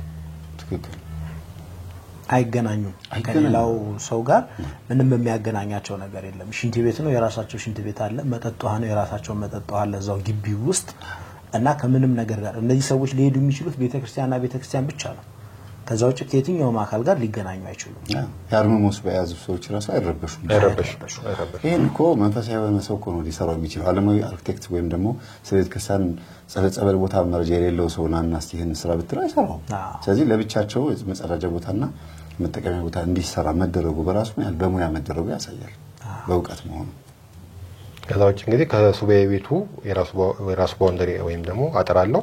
ከሱ ውጭ ደግሞ የአዳራሾች አሉ። 4 አዳራሽ ቅድም ያነሳናቸው ማለት ነው። አንደኛው ስናስቀምጣቸው መጀመሪያ የትኛው ይሁን ቀጥሎ የትኛው ይሁን ቀጥሎ እያለን ለምሳሌ ከውጭ እንደገባ ለምሳሌ አካል ጉዳተኛ የሆነን ሰው እዛ ጥግ ሂድ ከምንለው መጀመሪያ አካል ጉዳተኞች አዳራሽ ቢሆን ቀጥሎ አይምሮ ህሙማን ለምሳሌ አይምሮ ህሙማን ስንል ታስረው የሚመጡ አሉ በመንፈስ በተለያዩ ነገሮችና ቀጥሎ የነሱ ቢሆን ቀጥሎ የሴቶች አዳራሽ ቢሆን ቀጥሎ የወንዶች አዳራሽ ብለን እያንዳንዱ የራሱ የሆነ ክፍል ያለው በዚህ አይነት መልኩ አዳራሾች 4 አዳራሾች ዲዛይን አድርገናል ማለት ነው። እንግዲህ አዳራሹንም ዲዛይን ስናደርግ ቅድም ያነሳናቸው 4 ነገሮችን ኮንሲደር አድርገናል። አንደኛው ምንድነው የቤተክርስቲያን ስርዓት ምን መምሰል አለበት የሚለውን፣ ሁለተኛው ኢንተርናሽናል ስታንዳርዶች ምን ይላሉ፣ ሶስተኛ ደግሞ ስታንዳርዳችን እኛ ለዚህ ቦታ ስናዘጋጅ ከማቴሪያል አንፃር ከሙቀት አንፃር ስታንዳርዱ ምን ይላል የሚለውና ሎካል ኮንቴክስቱ ደግሞ አካባቢ ላይ ያለውን ኮንቴክስት ከግምት ውስጥ አስገብተን እንደዚህ አይነት አዳራሽ ለመስራት ሞክረናል ማለት ነው።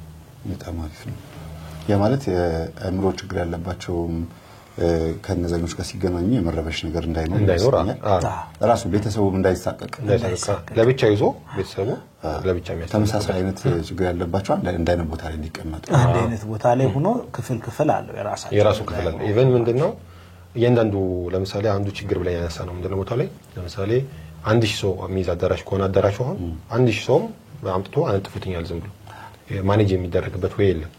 ስለዚህ እሱንም ችግሩን መፍታት አለብን ብለን አስበናል። አንደኛ ሙቀት የሚፈጥረው አንደኛ ብዙ ሰው አንድ ላይ ትንፋሹም ሙቀት ይፈጥራል። ድምጽም ሲኖር አንዳንዴ መረባበሽ ሊኖር ይችላል። ለምሳሌ አዳራሽ ውስጥ ማለሊት ላይ ለምሳሌ ሳይወጣ ቤተክርስቲያን አዳራሽ ውስጥ ጸሎት ማድረግ የሚፈልግ ሰው ሊኖር ይችላል። ይሄን ሁሉ ኮንሲደር ማድረግ አለብን ብለን ለምሳሌ አንዷን አዳራሽ እንያት እዚህ ላይ ምን ማሟላት አለባት የሚለውን ማለት ነው። ይሄ ማለት በህብረት መጥተው ተጠምቀው የሚመለሱ 10 ቀን አንድ ሳምንት ተጠማቂዎች ለነሱ ማለት ነው። ስለዚህ ምንድነው ለምሳሌ እሺኛው 2500 ሰው የሚይዝ አዳራሽ ነው በአንድ ጊዜ ማለት ነው። ስለዚህ በ20 ከፋፍለን አንዱ ፓርቲሽን በፓርቲሽን አዳራሹ አንድ ነው ውስጥ ላይ ግን ፓርቲሽኖች አሉ። ስለዚህ በዚህ አይነት ፓርቲሽን ሰርተን 20 ሰው አንድ ላይ የሚሆንበት ማለት ነው። በጣም አሪፍ ነው ማለት ከዛ ውጪ በቂ የሆነ ሰርኩሌሽን ሲንቀሳቀሱ በቂ የሆነ ሰርኩሌሽን እንዲኖራቸው ለምሳሌ አንዷ ክፍል እቺን ትመስላለች። ስለዚህ ምንጣፍ ሊኖር ይችላል። በዚህ አይነት መልኩ 20 ሰው የሚቀመጥበት እቃ ካላቸው መደርደሪያዎች አስቀምጠን እናስቀምጥበት። በዚህ አይነት መልኩ ለ20 ሰው የሚሆን አንድ ክፍል ይኖራል ማለት ነው። ያንዳንዱ ክፍል ቬንቲሌሽን ሲስተም ይኖራል። እንግዲህ ሁለት አይነት ቬንቲሌሽን ሲስተም ያለን እዚህ አሁን ካለ የምታየው መመር ይሄኛው ሜታል የሆኑ ሜሾች ናቸው። ደብል ሌየር የሆኑ ናቸው። ብረቶች ናቸው። ስለዚህ ከውጭ ንፋስ እንዲገባ በዚህ ስለዚህ ውስጥ ላይ ያለው ሙቀት ይዞ ደግሞ በቀጣዩ በዛኛው በኩል ባለው እንዲወጣ ለምሳሌ ንፋስ ተጠቃ ከዛ የሚመጣ ከሆነ በዚህ መጥቶ ገብቶ ያለውን ሙቀት ይዞ ወደዛ እንዲወጣ እንጠቀማለን። እንደዚህ አይነት ቴክኒክ እንጠቀማለን። አሪፍ ነው። ከዛ ውጪ ግን ከዚህ የተረፈውን ደግሞ ቬንቲሌሽን ሲስተም አለን ጣራ ላይ በኋላ እናያለን። አንዷ ክፍል እቺን ትመስላለች። በዚህ አይነት መልኩ 2500 ሰው አኮሞዴት ሊያደርግ የሚችል አንዱ አዳራሽ ማለት ነው። ከዛ ውጪ ያንዳንዱ አዳራሽ ላይ ለምን ያስፈልጋል? የጸሎት ቦታ ያስፈልጋል ብለን እናስባለን። ለምሳሌ ቤተክርስቲያን መሄድ የማይችሉ ሊኖሩ ይችላሉ። እዛም ደግሞ ጸሎት የሚያደርጉ በየሰዓቱ ለምሳሌ 3 ሰዓት ያሉ በየሰዓቱ የሚያደርጉ ሰዎች ይኖራሉ። ስለዚህ በህብረትም ሆነው በግልም ሆነው ሊጸልዩበት የሚችል የጸሎት ቦታ ደግሞ ለብቻ እዛው ላይ አስቀምጠናል ማለት ነው። ስለዚህ በዚህ ኮርነር አንድ በታች ኮርነር አንድ ሁለት ኮርነሮች ለጸሎት የሚሆኑ ቦታዎች አስቀምጠናል ማለት ነው። ከዛ ውጪ ቅድም ያልኩ ቬንቲሌሽን ለምሳሌ ንፋስ በዛ ከሆነ በዚህ ገብቶ በዚህ እንዲወጣ በታች እንዲወጣ ያንዳንዱ ዙሪያውን እንደዚህ አይነት ሜታል ሜሽ አላቸው። መስኮቶችም ትላልቅ መስኮቶች ናቸው። ስለዚህ ቀን ብንከፍታቸው ማታም ሊሆን ይችላል ሲሞቃቸው ቢከፍቷቸው በቂ የሆነ ንፋስ የሚያስገቡ ናቸው። ሰፋፊ መስኮት ያደረግናቸው ከዛ አንፃር ነው ማለት ነው። ስለዚህ ይሄ የጸሎት ቦታችን ነው። ያንዳንዱ ጸሎት ቦታም ያንዳንዱ ክፍል ላይም ቬንቲሌሽን ሲስተሞች ይኖሩናል ማለት ነው። ከዛ ውጪ እዚህ ውስጥ አዳራሽ ውስጥ ያሉ ሰዎች በግሩፕ ማውራት ይፈልጉ እንደዛ ቢፈልጉ እዛ ያለውን ክፍል ሰው መረበሽ የለባቸውም ብለን እናስባለን። ስለዚህ ከዛ አንፃር ለምሳሌ ይሄ ጸሎት ቦታ ነው። ጸሎት በማይኖርበት ሰዓት ማውራት ይፈልጉ በታችኛው በኩል እንደዚህ በግሩፕ ሰብሰብ ብሎ የሚያወሩበት ቦታ አብረን እዛው አዳራሽ ውስጥ አስቀምጠን መመካከር ቢፈልጉ ሰፋ ያለ ማንኛውም ነገር ማድረግ የሚፈልጉት ነገር ለምሳሌ መማማር የሚፈልጉ በግሩፕ ሊሆን ይችላል። ስለዚህ ከዛ አንፃር ለዛ የሚሆን ቦታ አብረን እዛው አዳራሽ ላይ ስለዚህ ይሄ አዳራሽ አንደኛ ማረፊያ ቦታ ነው። ሁለተኛ መጸለያ ቦታ አለው። ሶስተኛ ደግሞ በግሩፕ የሚወያይበት ቦታ አለው። ከዛ ውጪ ቬንቲሌት ያደርጋል። ዙሪያው ክፍት አለው። መስኮቶች ሙሉ አዳራሹ ዙሪያው ክፍት ነው። ከላይ ያለው ክፍት ነው። ደብል ሌየር አድርገናል። አቧራም እንዳያስገባ ሜታሎቹ መሀል ላይ በጣም ደቃቅ ናቸው። ንፋስ ብቻ የሚያስገቡ ናቸው። ስለዚህ አቧራውን ይቀንስልናል የሚገባውን አቧራ። ከዛ ውጪ ግን ምንድነው ዝናብም እንዳያስገባ ደብል ሌየር አድርገናል። ከዛ አንፃር ዙሪያውን አዳራሽ ከላይ ክፍት ነው ማለት ነው። መስኮቶችም ትላልቅ ናቸው። መከፈት የሚችሉ ናቸው። ስለዚህ ይሄንን በመክፈት ተጨማሪ ቬንቲሌሽን ማግኘት ይቻላል ማለት ነው። ስለዚህ አንዳንዱ አዳራሽ በዚህ አይነት መልኩ አራቱም አዳራሽ በዚህ አይነት መልኩ ያሟሉ ናቸው። ከዛ ውጪ ሽንት ቤትም ለዚህ የሚሆን ከ700 በላይ መጸዳጃና የመታጠቢያ በአጠቃላይ 700 በላይ ወደ 480 የሚጠጋ ሽንት ቤቶች ከዛ ውጪ ወደ 200 የሚጠጉ ደግሞ ሻወር ቤቶች በዚህ አይነት መልኩ ለእያንዳንዱ ለምሳሌ ለአካል ጉዳተኞችም ለሴቶች ለወንዶች እያልን ከፋፍለን ለሁሉም በዚህ አይነት መልኩ አስቀምጠናል ማለት ነው። ወደ 480 ሽንት ቤት ወደ 200 የሚሆኑ ሻወር ቤቶች በዚህ አይነት መልኩ አስቀምጠናል። ይሄ ሁሉ ሽንት ቤትና ሻወር ቤት ካለን እንግዲህ ከዛ የሚወጣው ፍሳሽ አንድ ችግር ነው ለቦታው። ምክንያቱም ትልቅ ሴፕቲክ ታንክ ያስፈልገናል። ስለዚህ እሱን ለምን ወደ መልካም ነገር አንቀይረውም በሚል ሐሳብ ወደ ባዮጋዝ እንዲቀየር ማለት ነው። አትሄዳትም ተብሎ ይያዛል ማለት ነው። ማለት ነው። ከባዮጋዝ የሚተርፈውን ደግሞ እንግዲህ ገዳሙ አካባቢውንም ማልማት አለበት ብለን እናስባለን። ወደፊት የእርሻ ቦታዎች ሰፋፊ የእርሻ ቦታዎች ይኖርታሉ ብለን እናስባለን። ስለዚህ ከዛ የሚወጣው ደግሞ ማዳበሪያ ነው፣ ፕሮሰስ ተደርጎ ማዳበሪያ ይሆናል። ስለዚህ ወደ መብራት የቀየርነውን ወደ ምድጃ የቀየርነውን ገዳሙ እንጠቀማለን። ከዛ የሚተርፈውን ደግሞ የሚቀረውን ደግሞ ለማዳበሪያነት ፕሮሰስ አድርገን እንጠቀመዋለን ማለት ነው። ስለዚህ ምንም የሚተርፍ ነገር አይኖርም እዛ ቦታ ላይ። ይሄ ባዮጋዝ ማብለያችን ቦታ ነው። ስለዚህ ከስር ሴፕቲክ ታንክ ይኖረናል። ከዛ ውጪ ከላይ ደግሞ እሱን ፕሮሰስ የምናደርግበት ዩኒት ነው ማለት ነው። በዚህ አይነት መልኩ እዛው ከሽንት ቤት በታች በኩል በዚህ አይነት መልኩ እናስቀምጣቸዋለን። ሌላ አንዱ ችግር ምንድነው እንግዲህ ጸበል ይወስዳል ሄዶ ሰው ጸበል ከወሰደ በኋላ በየጢሻው ነው የሚጠጣው ቁጭ ብሎና የተመቻቸ ቦታ የለው። ከዛ ውጪ ከሚወጣ ደግሞ ይኖራል ደግሞ ጸበል ሲጠጣ እሱም ቦታውን ያበላሻል። ስለዚህ እሱ ማኔጅ መደረግ አለበት የሚል ሐሳብ አንስተን ጸበል መጠጫ ቦታዎች ለምሳሌ ጸበል ይሄ ወንዶች ነው ይሄ ሴቶች ነው። ስለዚህ ለምሳሌ ወንዶች ጋር ጸበል ጠጥቷን ሰው ቢያስመልሰው የሚወጣው ፍሳሽ ወደ ሴፕቲክ ታንኩ እንዲሄድ ንጹህ እንዲሆን ቦታው ማለት ነው። ዝም ብሎ ያገኘው ቦታ እንዳይሆን ማኔጅ የተደረገ ቦታ ጸበል መጠጫ ቦታዎችም በዚህ አይነት መልኩ ሼድ አድርገን ንፋስ በሚያገኛቸው ቁጭ ብሎ ሰዎች የሚጠጡበት ቦታ አብረን ፕሮቫይድ አድርገናል ማለት ነው። በጣም ወሳኝ ቦታ ነው። ቦታው ምንድነው አንደኛ ለሴፕቲክ ታንኩ ቅርብ ነው፣ ለማጽዳት በጣም ምቹ ነው፣ ከውሃ ሶርሱም በጣም ቅርብ ነው። ከዛ ውጪ ግን ዋናው ፖይንታችን ምንድነው ለአዳራሹ ቅርብ ነው። ስለዚህ ጸበል ይዞ መጥቶ አዳራሹ ጋር ፎሎ ሊሆን ይችላል የሚጠጣው ወይም ደግሞ ጠጥቶ ወደ አዳራሽ ማረፍ የሚፈልግ እዛው አካባቢ ማድረግ አንደኛ ዞኒንግ ስንሰራ መጀመሪያ ላይ ያነሳነው ምንድነው የትዋይቱ ጋር የሚሆነው እንደዚህ አይነት ችግሮችን ለመፍታት ጠቅሞናል ማለት ነው። ስለዚህ አዳራሻችን ይሄን ይመስላል። ወይም ደግሞ አዳራሽ ዞን የምንለው ከአዳራሹ ከማረፊያ ቦታው ሽንት ቤቱ የሴፕቲክ ታንኩና የጸበል መጠጫ ቦታው አጠቃላይ ይሄን ይመስላል ማለት ነው። በጣም አሁን ያስረዳህን እኔ ብዙ ነገር ነው እየታየኝ ያለውና ምናልባትም እዚህ ቦታ ላይ የሚመጡ ሰዎች ለመጠመቅ ብቻ አይሆንም ወይም ደግሞ ሱባኤ ለመያዝ ብቻ አይሆንም። እንዲሁ ዝም ብሎ እንደማንኛውም ገዳማት ለመጎብኘትም ኮንፈርት ተሰምቷቸው እንዲሄዱ እዚህ ቦታ ላይ በእግዚአብሔር ቦታ እንዳለው በጣም ቻሌንጅ የሆነ ቦታ ነው። ከሙቀቱ ብቻ አይደለም ከርቀቱ ጭምር ለሱዳን ቀልብ ነው አይደል? ከዛ አንፃር ቤተክርስቲያናችን እንደዚህ አይነት ቦታ ላይ ማልማት እንደምትችል ማሳያም ስለሚሆን ይሄ በጣም ትልቅ ነገር በተለይ ባዮጋዙና ዘይት ሙርት ያልከው ጉዳይ የግብጽ ኦርቶዶክስ ቤተክርስቲያናት ላይ ቅዱስ ሚናስ ገዳም እንኳን 100 ምናምን ፋብሪካዎች አሉት። በጣም ቅዱስ ሚናስ ገዳም አስብ እንግዲህ ግብጽ ውስጥ ነሲሃት ምናምን የሚባሉ ገዳሞች የራሳቸው የሆነ በጣም የሚገርም ልማት አላቸው። አንድ ቤተክርስቲያን ግን በአሁኑ ሰዓት አንድ የራሱ የሆነ ህንጻ ካለ ትልቅ ነገር ነው፣ ብርቅ ነው። በከተማ አይደለም በገጠር አለ። በከተማ ያለ ቤተክርስቲያን አንድ ትልቅ ህንጻ ከሰራች በቃ ቢያንስ እንኳን አንድ ትልቅ መተዳደሪያ ያላትና ይሄ ተሰርቶ ማየትን የመሰለ የሚያረካ ነገር የለም። አንድ ነጮች አንድ በሬ በቁሙ ምንም ዌስት ነገር የለውም ብለው የሚያስቡት ሁሉ ነገሩ ተጠቃሚ ነው። አጥንት እንኳን መፍጫ ተጀምሯል። አጥንት የእንስሳው የሚጣለው አጥንቱ ተፈጭቶ የመኪና ቦዲ መስራት ተጀምሯል። በአጥንት ነው የሚሰራው። እንደ ቆርቆሮ እንደ ብረት ተጠቅመውበት ማለት ነው። እኛ ጋር ደግሞ አሁን ባዮጋዙ የትም አትሄድም ተብሎ ተይዞ እንደዚህ ለልማት ሲውል ማየትን የመሰለ ነገር የለምና ቦታው ለምቶ ይሄ ሁሉ ተሰርቶበት ምን ተጠቀመው እኛው ነን። ምንድነው እኛው ነን ቤተክርስቲያናችን የምናስከብረው ደግሞ እኛው ነን። ይሄ በጣም ትልቅ ነገር እንደሱ ብኛል። እሺ ቀጥል። እንግዲህ ያነሳው ፖይንት ላይ ለመጨመር መምህር አንደኛ ይሄን ቦታ ከለማ ወይም በዚህ ሌቭል ከተሰራ አራት ነገሮች ወይም ደግሞ አራት ሰዎች ይመጣሉ፣ አራት አይነት ሰዎች ይመጣሉ ብለን እናስባለን። የመጀመሪያው ጸበልተኛ ለመዳን የሚመጣ ነው። ስንሰራ ዋነኛ ፖይንታችን እነሱን ያማከለ ነው። ቀጥሎኛው ቸርች ቱሪዝም ያለው የቤተክርስቲያን ቱሪዝም ያለው ሰው ሄዶ ላሊበላ የሚጎበኝ ቦታ ነው። ሶስተኛው ምንድነው በኋላ እናነሳዋለን ሱሰኞች መጥተው ከሱሳቸው የሚያገግሙበት ቦታ ነው፣ ሪሃቢሊቴሽን። አራተኛ ደግሞ ሱባኤ መጥተው የሚይዙበት ቦታ ነው። ከዛ ውጪ ከነዚህ የሚሆኑ ውጪ የሆኑ ሰዎች ሊመጡ ይችላሉ፣ ግን ዋና ታርጌታችን እነዚህ አራቱ ሰዎች ናቸው። ከዛ ውጪ ይሄን ፕሮጀክት ስንሰራ በ3 አመት ይጠናቀቃል ብለናል፣ አስፈላጊው በጀት ከተገኘ። ከዛ ውጪ አሁን ያነሳው እንደ ሌሎች እንደ ቅዱስ ገዳማት ገዳሙ ራሱን እንዲችል እንፈልጋለን። በ3 አመት የወጣው ወጪ በ3 አመት ውስጥ እንዲመለስ ነው እቅዳችን።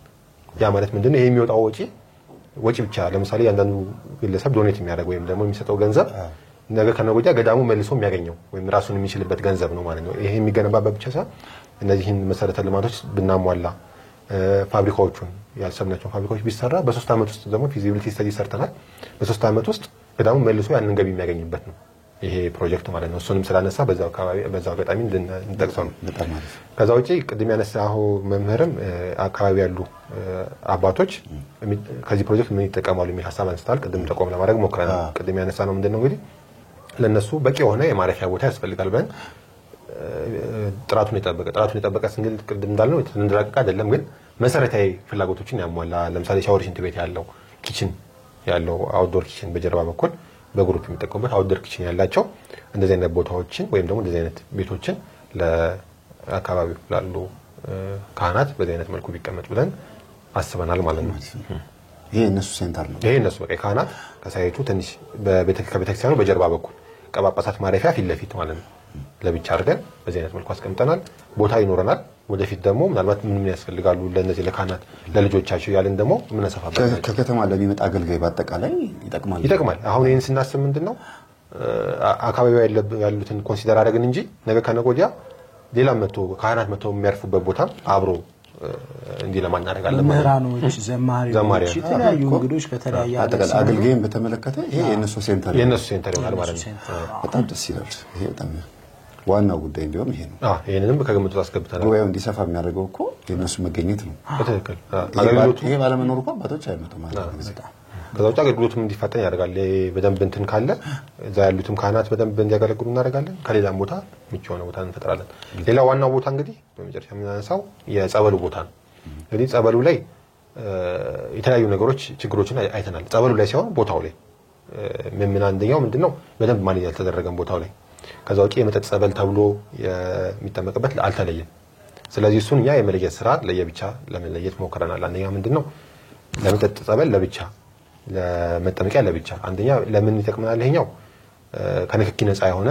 ጸበል እንድናገኝ ለመጠጥና ሁለተኛ ደግሞ ሰው ሲጠመቅ እና ሲቀዳ ያለውን ጊዜ ለማሳጠር ማለት ለምሳሌ 10 ሰው የሚመጣ ከሆነ ወረፋም ላይደርስ ይችላል ይሄ ቦታ ስለዚህ የመጠጥ ጸበል ለብቻ እናደርጋለን በምን አይነት መንገድ እንግዲህ የጸበል የሚጠመቅበት ሰዓት አለ ሰው ስለዚህ ከዛ ውጪ ያለውን ሰዓት የሚመጣውን ጸበል ተቀብለን ከዚህ ወደ እንትን አለን ማጠራቀሚያ ሪዘርቬር አለን የጸበል ማጠራቀሚያ እዚህ ጋር የምናያት ማለት ነው ስለዚህ ወደዛ እንዲጠራቀም ለሪት ያለው ጸበል ለዚህ ጋር ይጠራቀማል ከዛ በፓምፕ ወደ ታንከሮች ይወጣል ስለዚህ በጀርባ በኩል ሰው እየመጣ እየቀዳ መሄድ ይችላል ማለት ነው የተጠመቀም ሰው ተጠምቆ ወጥቶ ጸበልን ይዞ መሄድ ይችላል ማለት ነው ስለዚህ የመጠጥ ጸበል ለብቻ አድርገናል ለይንተናል ማለት ነው እዚህኛው ላይ ስለዚህ ጸበል ቦታ ላይ ጸበሉ አካባቢ ያሉትን ችግሮች ከግምት ውስጥ አስገብተን አንደኛ የሚያምር ነው ያለው ደግሞ ይሄ ቦታ ሌላ ምንድነው እቺን የመስቀል ቅርጽ እንድትይዝ ባንያ ከቤተክርስቲያን ስርዓት አንፃር የመስቀል ቅርጽ የሚያዙ ጥሩ ነው ያለውም ችግር የለበትም ግን በዚህ መልኩ ግን ሌላ ምን ይጠቅመናል እነዚህን ቦታዎች ለፓምፕ እንጠቀምባቸዋለን እነዚህ አራት አንግሎች ፓምፕ ከስር አድርገን ቦታው እንዳይረባብሽ በፓምፕ ማለት ነው በዚህ አይነት መልኩ እንድናስቀምጣቸው እንደዚህ አይነት ቅርጽ እንዲይዝ ብለን በዚህ አይነት መልኩ አስቀምጠናል ዙሪያውን በደንብ ባዞላ ተነጥፈው አካባቢ በደንብ ተሰርቶ በዚህ አይነት መልኩ ቢቀመጥ ከዚህ የሚወጣው ጸበል እንግዲህ አንደኛ ወደ እንትን የምንወስደው አለ ወደ መጠጫው እዚህ ጋር እንደምናያት በዚህኛው ቱቦ የሚሰበሰበው ወደ መጠጫው ይሄኛው ወደ 80 ሺህ ሊትር ይይዛል ይሄኛው ሪዘርቬሩ አንዱ ታንከር 10 ሺህ ይዛለች 8 ታንከር አለ ወደ 80 ሺህ ይዛል ማለት ነው ስለዚህ ለ10 ሺህ ሰው በቂ የሆነ ጸበል በአንድ ጊዜ ማግኘት እንችላለን ማለት ነው ስለዚህ እዚህ ጋር ተጠራቅመን ለብቻ የጸበል ቦታ አለ ከዚህ የሚወጣው ደግሞ ሰው ተጠምቆ ደግሞ የሚወጣው ወደ ዮርዳኖስ ጸበል መሄድ አለ ቦታው ላይ ካያችሁት ማለት ነው ስለዚህ ቦታው ላይ ያለውን እሱም ደግሞ ከዚህ ተቀብለን በስርዓት ሳይነካካ ስንል ምንድነው ከምን አንፃር ነው ለምሳሌ ክብሩንም ከመጠበቅ አንፃር የጸበሉን ክብር ከዚህ ወጥቶ ሰው ሲተላለፍ ረግጦት እንዳያልፍ ከሱ አንፃር ከዚህ የሚወጣው ጸበልም እንደዚህ ሳይነካካ ወደ ዮርዳኖስ ጸበል የሚሄድበት መስመር አብረን ይሄንን ሲስተም አብረን ዘርግተናል ማለት ነው ስለዚህ ዮርዳኖስ ቦታም እንደ አንድ የጸበል ቦታ ይሄኛው የዋናው የበርሜል ዲስኩሪ ጸበል በተለምዶ ዮርዳኖስ የሚባለው ምንድነው ዝኒት ላይ ያሉ ሰዎች ሌላም በተጨማሪ ጸበሉ ጋር መግባት ያልቻሉ በተለያየ ተፈጥሮ ጉዳይም ከኛ መግባት ያልቻልን ሰዎች ምንጠመቅበት ቦታ ነው ይሄ ጸበል ደግሞ እዚህ ጋር ሲፈልቅ ትኩስ ሆኖ ነው የሚመጣው ወደዛ ሲሄድ ቀዝቀዝ ብሎ በርዶ ነው የሚሄደው ማለት ከአንዱ የጸበልነት የእግዚአብሔር ኃይል ሳይሆን እንደሞጣቱ እንደ ውሃነቱ ነው እና በእንክብካቤ ራሱ ወደዛ የሚሄዱ ራሱ ትልቅ ነገር ነው በእንክብካቤ አሁን ራሱ የሚፈስበት መንገድ ራሱ ያህል ጥንቃቄ እንዳደረጋችሁበት ሳይሆን ደስ ይላል ሌላው እዚህ አሁን የምትናገራቸው ሐሳቦች በተለይ መስቀል እንዲሆን የፈለክበት ቦታ ትርጉም እንዲሰጥ ያደረከው ነገር ሪዘርቨር ወይም ተጨማሪ ጸበሎችን ማስቀመጫ ጸበል መጠጫ ቦታዎች ራሱ ወሳኝ ናቸው በጣም ብዙ ጊዜ ጸበል ይከብዳል አይደል ስንጠጣ እና ተረጋግቶ ቁጭ ብሎ መጠጣት በጣም ወሳኝ ነው እንዳገኙ ዝም ብሎ ጠጥቶ የሚወጡበት አይደለም ከዚህ ጋር በተያያዘ ሽንት ቤቱም አብሮ ጸበል ጠጥቶ ቶሎ የሚመላለሱበት ስለሆነ ሽንት ቤቱ መብዛትም መጸዳጃ ቦታ መብዛቱም አሪፍ ነው እዚህ ቦታ ላይ ግን ምናልባት ግሪን እንዲሆን የተፈለገበት ምክንያቱም ባቆደስ ይለኛል ጥሩ ምንድነው ይሄኛው ግሪን የሆነው ይሄኛው ቦታውን ሌላ ፕሮጀክቶች አሉ ሌሎች ማህበራት የሚሰሩት ወይ ሌሎች ሰዎች የሚሰሩት ማለት ነው ለነሱ ነው ቦታውን የተሆነው ዝም ብለን ግሪን አድርገ ነው ታው ነው እንጂ እዚህ ጋር ግንባታዎች አሉ ለምሳሌ የልብስ መቀየሪያ የገደል ቤት የመሳሰሉት ገደል የሚነበብ ቤት አሉ ስለዚህ እሱ የሚገነባበት ነው በዚህ በኩል ያለው ይሄንን ግን ግሪን ያደረግነው ለምንድነው ሰው ፓዙን ጠብቆ እንዲሄድ ለምሳሌ አንደኛ ወደ ዮርዳኖስ ጸበል ሲሄድ ለምሳሌ በዚህ በኩል በዚህ ጋር ሴቶች የሚሄዱበት ነው በዚህ ጋር ደግሞ ወንዶች የሚሄዱበት ነው ስለዚህ ፓዝ ለመስጠት ነው ወይ መንገዱን ለማሳየት ልማቶች አሉ ይሄኛው እኛ ምን አለማው ነው ለምሳሌ ፓዙን አብረን እንሰራዋለን ሌሎች ልማቶች ግን አሉ ወደዚህኛው ግሪን ለምሳሌ ይሄን ግሪን ያደረግነው ለምንድነው ያው የሚወጣ ጸበልም ስላለ እንትን የሚለው ግሪን እንዲያደርገው ነው እዛው እንዲቀር ማለት ነው ከዛው ውጪ ግን ምንድነው ይሄን ግሪን ማድረጋችን ለምሳሌ ማረፍ የሚፈልግ ሰው ካለ እዛው ላይ እንዲያርፍ ግሪን አለ ይሄ በመሃል ያለው ግሪን ግን ይሄ ሌሎች ግንባታዎች ስላሉ ለነሱ ቦታ ያተታንለት ነው እዚህኛው ላይ በእኛ ዲዛይን ያልተካተቱ ስለሆኑ እነሱ ማለት ነው ይሄን ግን የጸበል ቦታ ያለውን ግን ግሪን ያደረግነው ለምንድነው አንኛ ፓዙን የትኛው መስመር የትኛው ነው የሚለው ማለት ነው ለምሳሌ አንድ ምሳሌ ጸበል በዚህ ከተጠመቀ በኋላ መቅጣት የሚፈልግ ሰው በዚህ ሄዶ ቀጥቶ በዛው መጣት ይችላል 10000 ሰው 5000 ሰው 2000 ሰው ባንድ የሚመጣ ከሆነ ማኔጅ ለማድረግ እንዲመቸን በዚህ አይነት መልኩ ፓዝ ለማስቀመጥ ሞክረናል ማለት ነው በጣም ደስ ይላል ስለዚህ ይሄኛው የመጠጥ ጸበል የሚቀዳበት ቦታ ነው ስለዚህ እዚህ ጋር ሪዘርቨር ያለን ታንከሮች ይሞላሉ በማንኛውም ሰዓት ያንን 10000 ሰው አኩሙሌት ሊያደርግ የሚችል ጸበል ሁሉ ያለን ማለት ነው ስለዚህ የጸበል የመጠመቅ ስርዓቱ አይዛባም ማለት ነው እቺ ምን ተቀምባት ሰዓት ምንድነው ጸበል የማይጠመቅበት ሰዓት ለሊት ያለችውን ሰዓት አውጥተን ሪዘርቨር ጋር አድርገን ጧት ላይ ወይ ደግሞ ሲጠመቁ ይዘው እንዲሄዱ እናደርጋለን ማለት ነው በዚህ አይነት መልኩ ማኔጅ ለማድረግ እንሞክራለን እሱ ከዛው ጪ ጸበሉም እዚህ መሆኑ አንያ ከንክኪ ነፃ ይሆናል አንዳንዴ ምንድነው ሲቀዳ ምን ሲልም አንዳንድ እንትኖች ሊኖሩ ይችላሉና እሱንም ለመከላከል ጸበሉ ከንክኪ ነፃ እንዲሆን በዚህ አይነት መልኩ እናስቀምጣለን ማለት ነው ደስ ይላል እንግዲህ ወደዚህ ወደ ዮርዳኖስ የሚመጣው እንትን ነው ስለዚህ ወንዶች በዚህ መጣው በዛኛው ይገባሉ ሴቶች ለብቻ ስለዚህ ሴቶችም ወንድም ለብቻ ነው እዚህኛው ላይ ማለት ነው እዚህ የሚጠመቁት ስለዚህ በዚህ አይነት መልኩ ዮርዳኖስ ጸበልን በዚህ አይነት መልኩ እንዲጠመቁበት በጣም ደስ ይላል ሊያውም ያፈጥነዋል ያፈጥነዋል ብዙ መሆኑ ብዙ ነው አንድ አይደለ አንድ ሴት አንድ ወንድ አሁን እስከ 20 ድረስ 20 ወንድ 20 ሴት አሁን ይሄን ለሳምፕል 6 አድርገናል ግን 20 30 ድረስ ለወንድ ለሴት ማድረግ የምንችልበት ሲስተም ያለን ማለት ነው እዚህ ያለ መጨመር እንችላለን ምናልባትም ጸበሉ 40 ደቂቃ እየቆየ የሚወጣበትን እንትን ዮርዳኖሱ ግን ሁሉ ጊዜ ኮንቲኒዩስ ማድረግ ይቻላል አጠራቅሞ በዚህ አይነት መልኩ ነው የሚወጣውን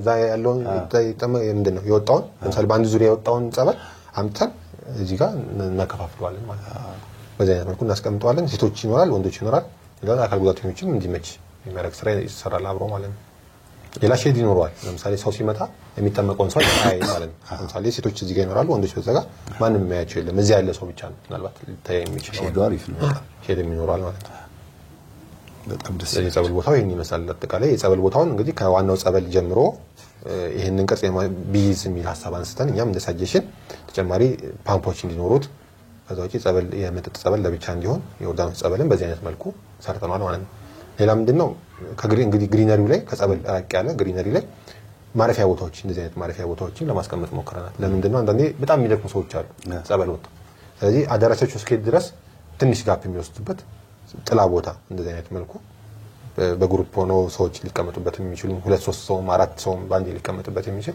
እንደዚህ አይነት ቦታዎችም አብረን ለማስቀመጥ ሞክረናል ማለት ነው እሱን ኮንሲደር ለማድረግ ሞክረናል ተፈጥሮን የሚያማከለ መሆኑ ተፈጥሮን የሚያማከለ ፓዙን ይዘን እዛው ላይ ግሪን ነው አየሩም ጥሩ ሊሆን ይችላል ዛፎችም ስላሉ በዚህ አይነት መልኩ እናስቀምጣለን ማለት ነው ስለዚህ ታይታችን አጠቃላይ ይመስላል አሁን የቀረ ምንድነው በዚህ በኩል ያለውን የማኑፋክቸሪንግ ወይም ደግሞ የማምረቻ ቦታና እዚህ ጋር ደግሞ አንድ የሪሃቢሊቴሽን ሴንተር ወይም ደግሞ የማገገሚያ ጣቢያ አለች እነሱን ደግሞ እናያለን ማለት ነው ኦኬ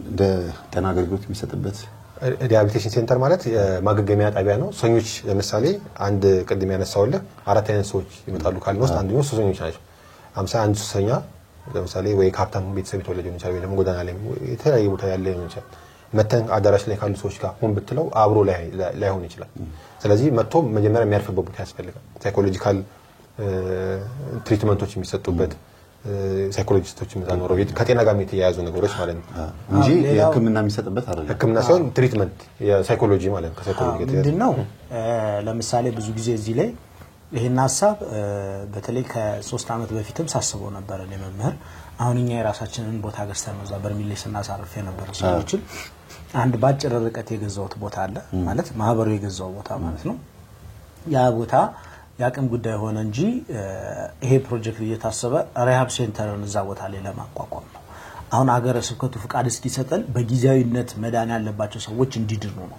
እግዚአብሔር ይመስገን በጣም ብዙ ወጣቶች ከእንደዚህ ካለባቸው ሱስ አገግመው ግማሾቹ ከኛ ጋር ያገለገሉ ያሉት ከኛ ማህበር ጋር ግማሾቹ ደግሞ መጣው ከቤተሰቦቻቸው ጋር ተቀላቅለው ጥሩ የሆነ መሰረታዊ ህይወት ያላቸው ሰዎች አሉ ምስክርነት ላይ ያቀረብናቸው ልጆች ስላሉ ማለት ነው መንፈሳዊ ሪሃብ ሴንተር አልተለመደም እዚህ መንፈሳዊ ሪሃብ ሴንተርን ስናቋቁም እነዚህ ልጆች ምናልባት በፊት ከለመዱት ኢንቫይሮንመንት ውጭ በገና ለናስተምራቸው እንችላለን ብቁ የሆኑ በመንፈሳዊ ክህሎታቸው ባለሙያ ትምህርትም የተማሩ አባቶችን እዛ ቦታ ላይ ቁጭ አድርገን ሳይኮሎጂካል ትሪትመንት እንዲያደርጓቸው የግዕዝ ቋንቋ እንዲማሩ እንዲሁም ደግሞ መንፈሳዊ ጥናቶችን እንዲያደርጉ እነዚህ ነገሮችን ያደረግን ጸበሉ እየተጠመቁ ከጸበሉ ባሻገር ደግሞ ራሳቸውን ቢዚ የሚያደርጉበት ሙያ የሚማሩበት እነዚህ መንፈሳዊ የሆነ ሪሃብ ሴንተር ነው እኛ ያሰብነው አንድ ነገር ለምደው እንዲወጡ ነው ብዙ ጊዜ አይምሯቸው ሱስ የሚያስብበት ትልቁ ምክንያት ምንድነው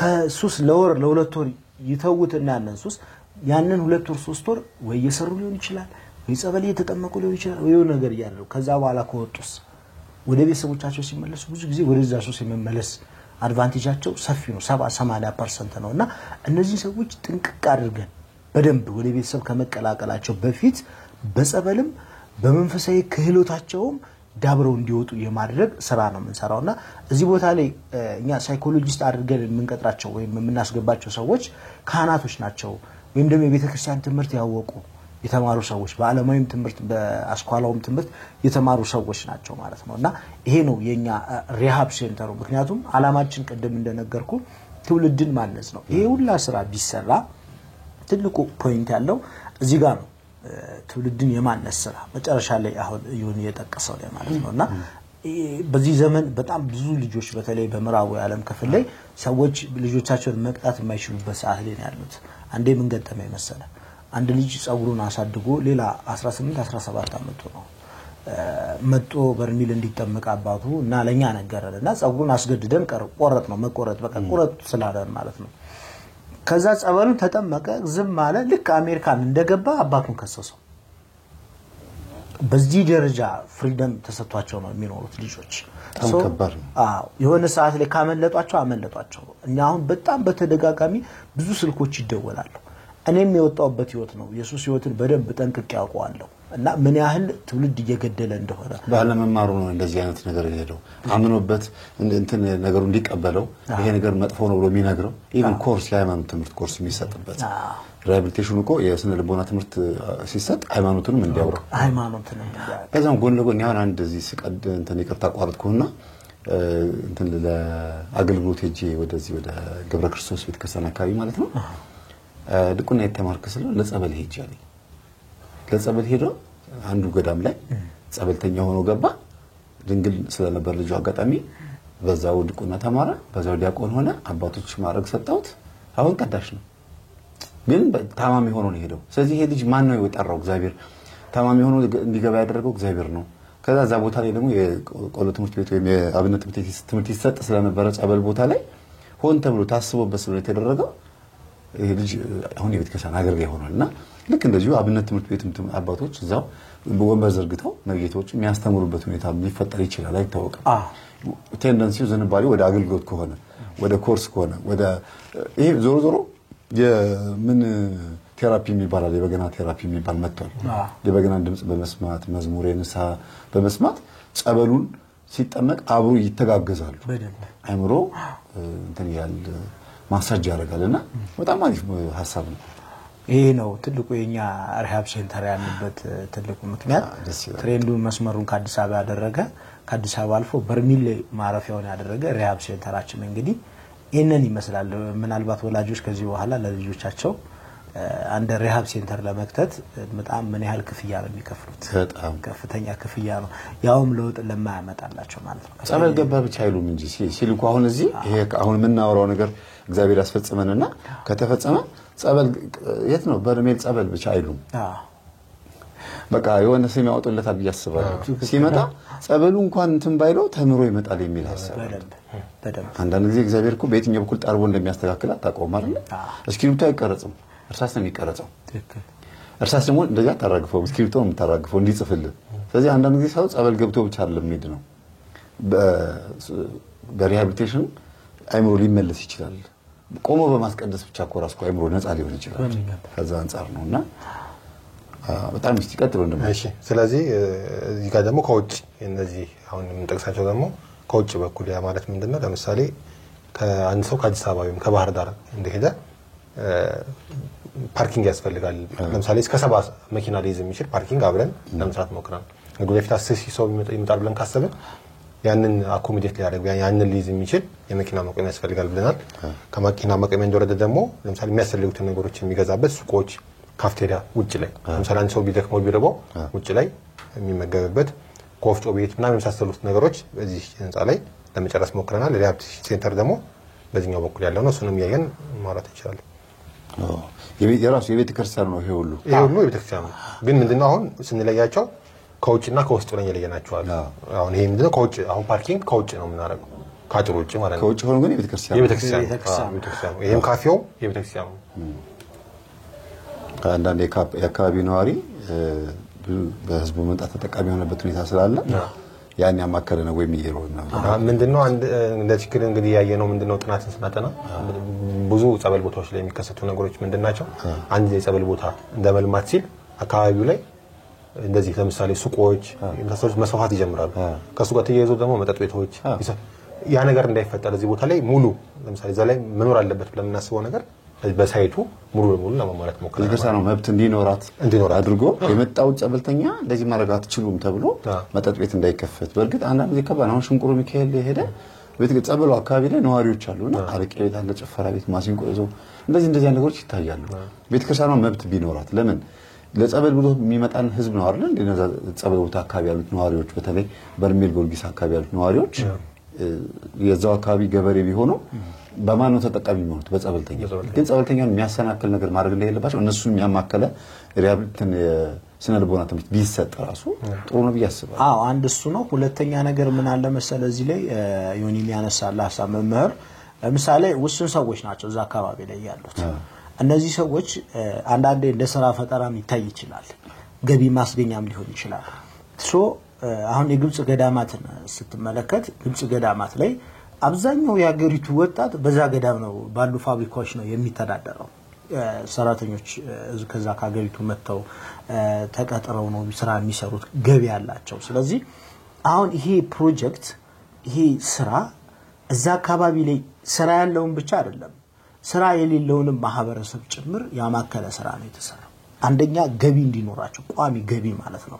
ስለዚህ ቤተክርስቲያኗን ለነሱ የገቢ ምንጭ እንደሆነችላቸው መጠን አሁንም በይበልጥ እንዲጠብቋት ከማድረግ አንፃር እነሱ ራሳቸው ገቢ ማግኘት አለባቸው። ገቢ ካላገኙ እንደተባለው ማግኘት መብላት ስላለብን በሚል ምክንያት የቤተክርስቲያኑን ቅድስናና ስርዓት ከመጠበቅ ውጪ ምን ያደርጋሉ? የራሳቸውን ኢንካም ወደ ማካሄድ ነው ቢመጡትና እኛ ህብረተሰቡንም ያማከለ ስራ ነው የሰራነው። ገቢ እንዲኖራቸው ወጣቱ ልጆቹ የአካባቢው ማህበረሰብ በልማቱ ተጠቃሚ እንዲሆኑ፣ ውሃ የላቸውም ውሃ እንዲኖራቸው፣ መብራት የለም መብራት እንዲኖር፣ የሥራ አጥነት ቁጥር አለ እዛ ቦታ ላይ የተወሰኑ ሰዎች በእርሻ እና በአርብቶ አደርነት ነው የሚተዳደሩት። እነዚህ ወጣቶች በሙሉ ያቀፈ ትልቅ ኮርስ ተሰጥቶ ገዳሙ ላይ ትልቁን ሚና ያንዳንዱ ነገር በቃ ኢንካም ነው ለእንደዚህ ማለት ነው እንደ ገቢ ምንጫቸውም ጭምር ስለሆነ ነው። ስለዚህ ይጠብቁታል። ይሄንን ልክ ግብጽ ገዳማትን ራሱ ህዝቡ ነው የሚጠብቀው፣ ሰራተኛው ነው የሚጠብቀውና ያ ነው ትልቁ ስትራቴጂያችን ማለት ነው። ጥሩ ነው። አንድ ስናዘጋጅን እንደ ስታንዳርድ አዘጋጀን ያለው እሱ ነው። ለምሳሌ ሪሃቢሊቴሽን ከተሰራ አርቄ እየሸጡብን ከሆነ ህዝቡ አይድንም። ከዛ እንደዛ ይርታ ከዛ አንፃር ምንድነው አሁን ሶል በደንብ አንስቶታል። ከዛ ውጪ በቃ ከዚህ ገዳም ማለት ሌላ ነገር ሰርቶ ከሚጠቀመው ይልቅ ከዚህ ገዳም የሚጠቀመው ነገር ይበልጣል። አንደኛ ለምሳሌ በግንባታ ሰዓት ብዙ ሰራተኞች ይፈልጋል ይሄ ቦታ። ስለዚህ በገንዘብ ይጠቀማሉ። ኢቭን ፕሮዳክሽን የማኑፋክቸሪንግ ቦታዎች አሉ። እዛ ላይ ብዙ ሰው ነው የሚፈልገው። ለምሳሌ ዘይት ማምረቻው ብዙ ሰው ይፈልጋል። የሽመና ማምረቻው ብዙ የአካባቢው ማህበረሰብ ከዛ አልፈን እንደውም ከሌላ ቦታ እናስመጣለን ለዚህ የሚሆን ሰው ማለት ነው። ከዛ ውጪ ገበሬዎችም ኢቭን ቢሆኑ እዛ አካባቢ የሚያመርቱትም ለምሳሌ የሆነ ምርት አምርተው የሆነ እህል ባሉን ዋጋ ከሚሸጡ ገዳሙ የሚያመርተውን ዘይት ለምሳሌ ሰሊጥ ቢያመርቱበት የተሻለ ዋጋ ገዳሙ ይሸጣቸዋል ማለት ነው። በተሻለ ዋጋ ምርታቸውን ይገዛቸዋል። አንድ ነጋዴ የመጡ በትንሽ ዋጋ ከሚገዛቸው ለገዳሙ ማስረከብ ይችላሉ። ስለዚህ ኢቭን ይሄ ፕሮጀክት ለነሱ የገቢ ምንጫቸው ነው። ከዛ አንፃር ይሄ ፕሮጀክት እንደሚሳካ ጥሩ አስተዋጽኦ የሚያደርጉ ናቸው ብለን እናስባለን። ይሄን ማስተማር ያስፈልጋል። ቀደም እንዳነሳው መምህር አንድ እንደ ኮርስም ሊሆን ይችላል ወይም ደግሞ ምን ይሰራልን የሚለውን በተከታታይ 3-4 ቀን ሊሆን ይችላል። በዛ አይነት መልኩ ቦታው ላይ በእርግጥ ብዙ አባታችንም ተገኝተው የሀገረ ስብከቱ አመራሮች የወረዳ ቤተ ክህነት አመራሮች ተገኝተው የአካባቢውን ማህበረሰብ ሰብስበው ግንዛቤ ማስጨበጫ ኦሪንቴሽን ተሰጥቷቸው አብዛኛው ማህበረሰብ ደስተኛ ነው በዚህ ፕሮጀክትና በዚህ ልማት ጉዳይ ማለት ነው። ምክንያቱም አሁን ካሉበት ስታንዳርድ 3-4-5 እጥፍ የሚያሳድጋቸውና የተሻለ ደረጃ በቃ ቦታው በተለየ መልኩ አንደኛ አምባሳደሮች ናቸው ለዛ ቦታ የመጀመሪያ ናቸው፣ ቆርቋሪ ናቸው። ቦታው ላይ ብዙ መስዋዕትነት ከፍለው በዛ በረሃ ተቃጥለው ይሄን ቦታ ቆይተው ይዘዋል። ስለዚህ እነዚህ ሰዎች ታሪክ አይረሳቸውም እና የዚህም ነገር ቅድሚያ የእያንዳንዱ ነገር ተጠቃሚ የሚሆኑት መጀመሪያ የሚያገኙት አፎቱን የሚያገኙት ማህበረሰቡ ናቸው ማለት ነውና ይሄን ያማከለ ስራ ላይ ተሰራው መመሪያ በጣም ደስ ይላል።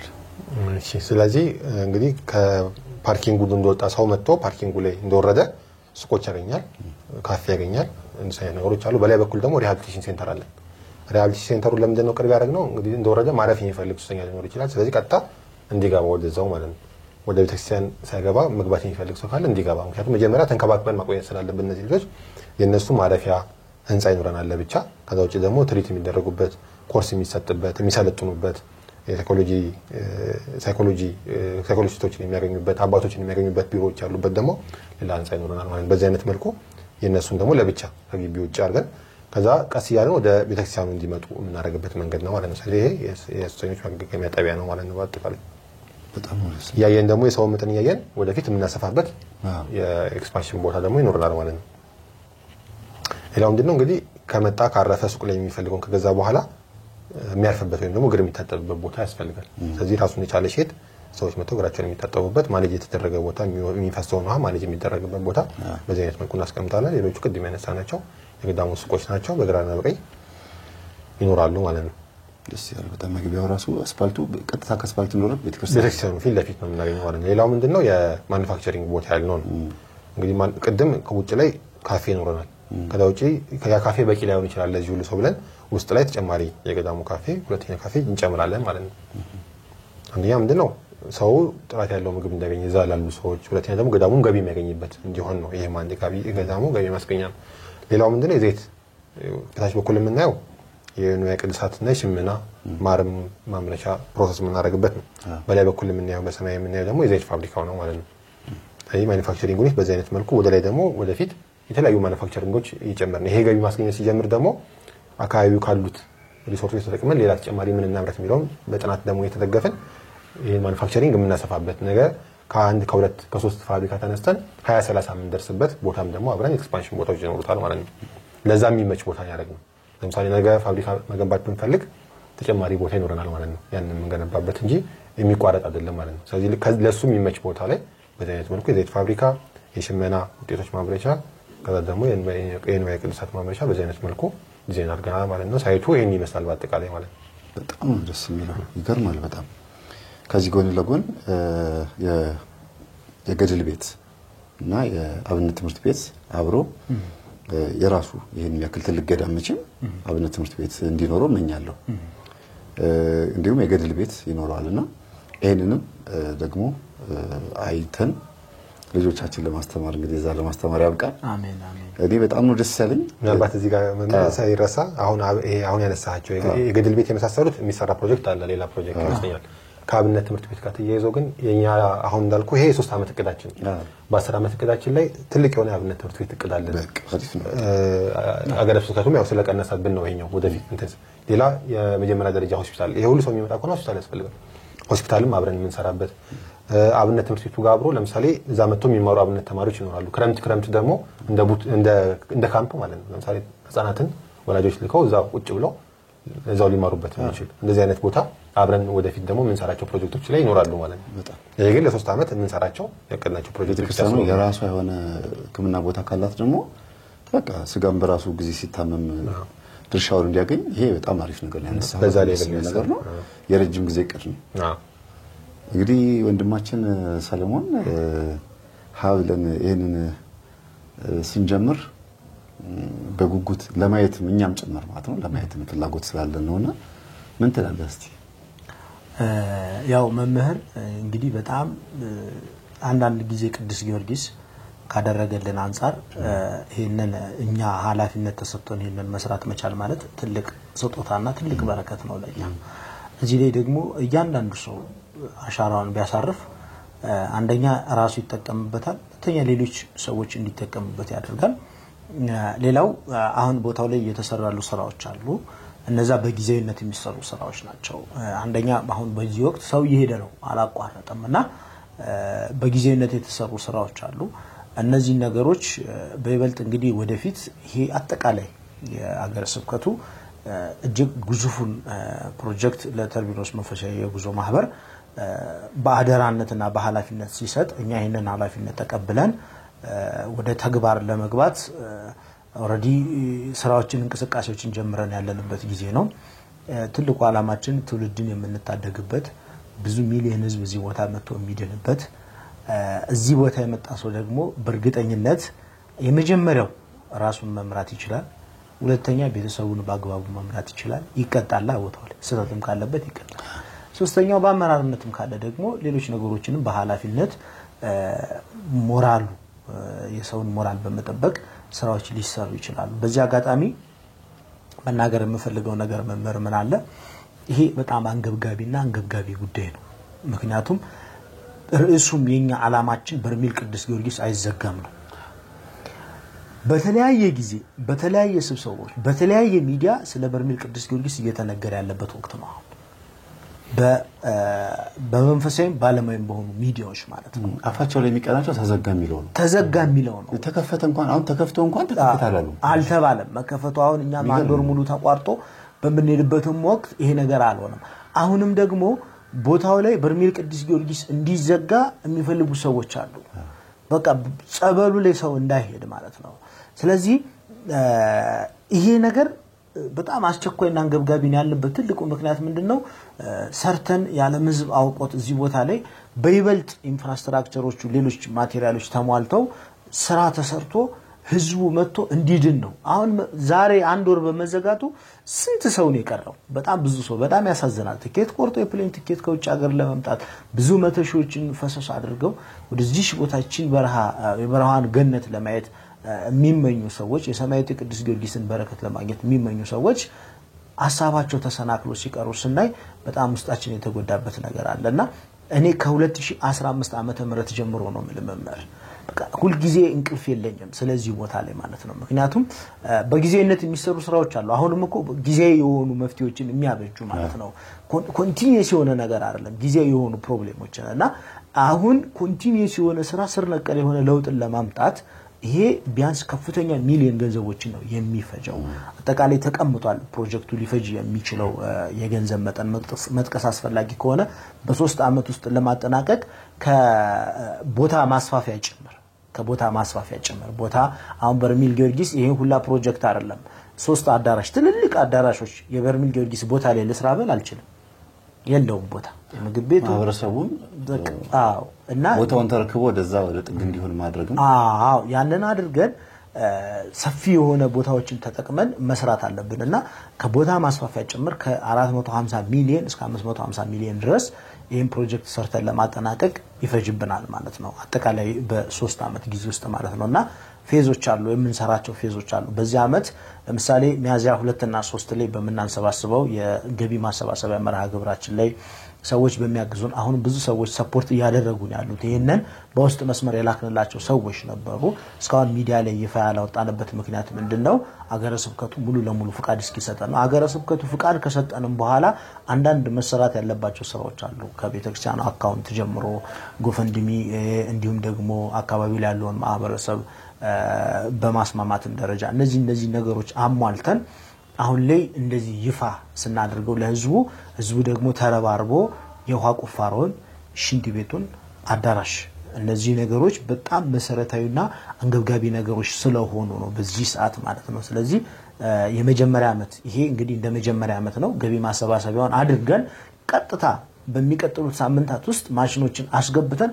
ቦታው ላይ ቁፋሮና የውሃ ማሽነሪዎችን አስጀምረን ሌሎች ስራዎችን የምንሰራበት አመት ነው አመት ቀጣይ አመት ደግሞ በሚገባ ግንባታ የምንጀምርበት ህዝቡንም መጥቶም ሲያይ የሚያይበትን ሁኔታ ለመፍጠር ነው ያሰብነው እንግዲህ እግዚአብሔር ከፈቀደና የሰማያዊው የቅዱስ ጊዮርጊስ ፍቃድ ከሆነ ይሄ ፕሮጀክት እውን ሆኖ ትውልድ የምንታደግበትን ዘመን ያምጣልን ነው የምንለው አጭር ነው የሚሆነው ምንለው በጣም ደስ የሚለው ወንድማችን ማብራሪያው በጣም ደስ ያለው ሙያውም ደግሞ እንግዲህ አንዳንድ ጊዜ ቤተክርስቲያን በሁለት በኩል የተሳለ ቢላ ያላት ልጆች አሳሰብ ያላት ልጆች ቢኖራት መልካም ነው የሚባለው ለዚህ ነው በሙያም በአገልግሎቱም ደግሞ ቅርብ ለቤተክርስቲያን ቅርብ የሆነ ሰው ይሄን በመድረግ ይጠቅማል ብዙ ትልልቅ አብያተ ክርስቲያናት ዲዛይኖች እኮ ቤተክርስቲያን በደንብ የሚያቋት ሰዎች የሰሩት ጨመር ነውና እናመሰግናለን እግዚአብሔር ያክብርልን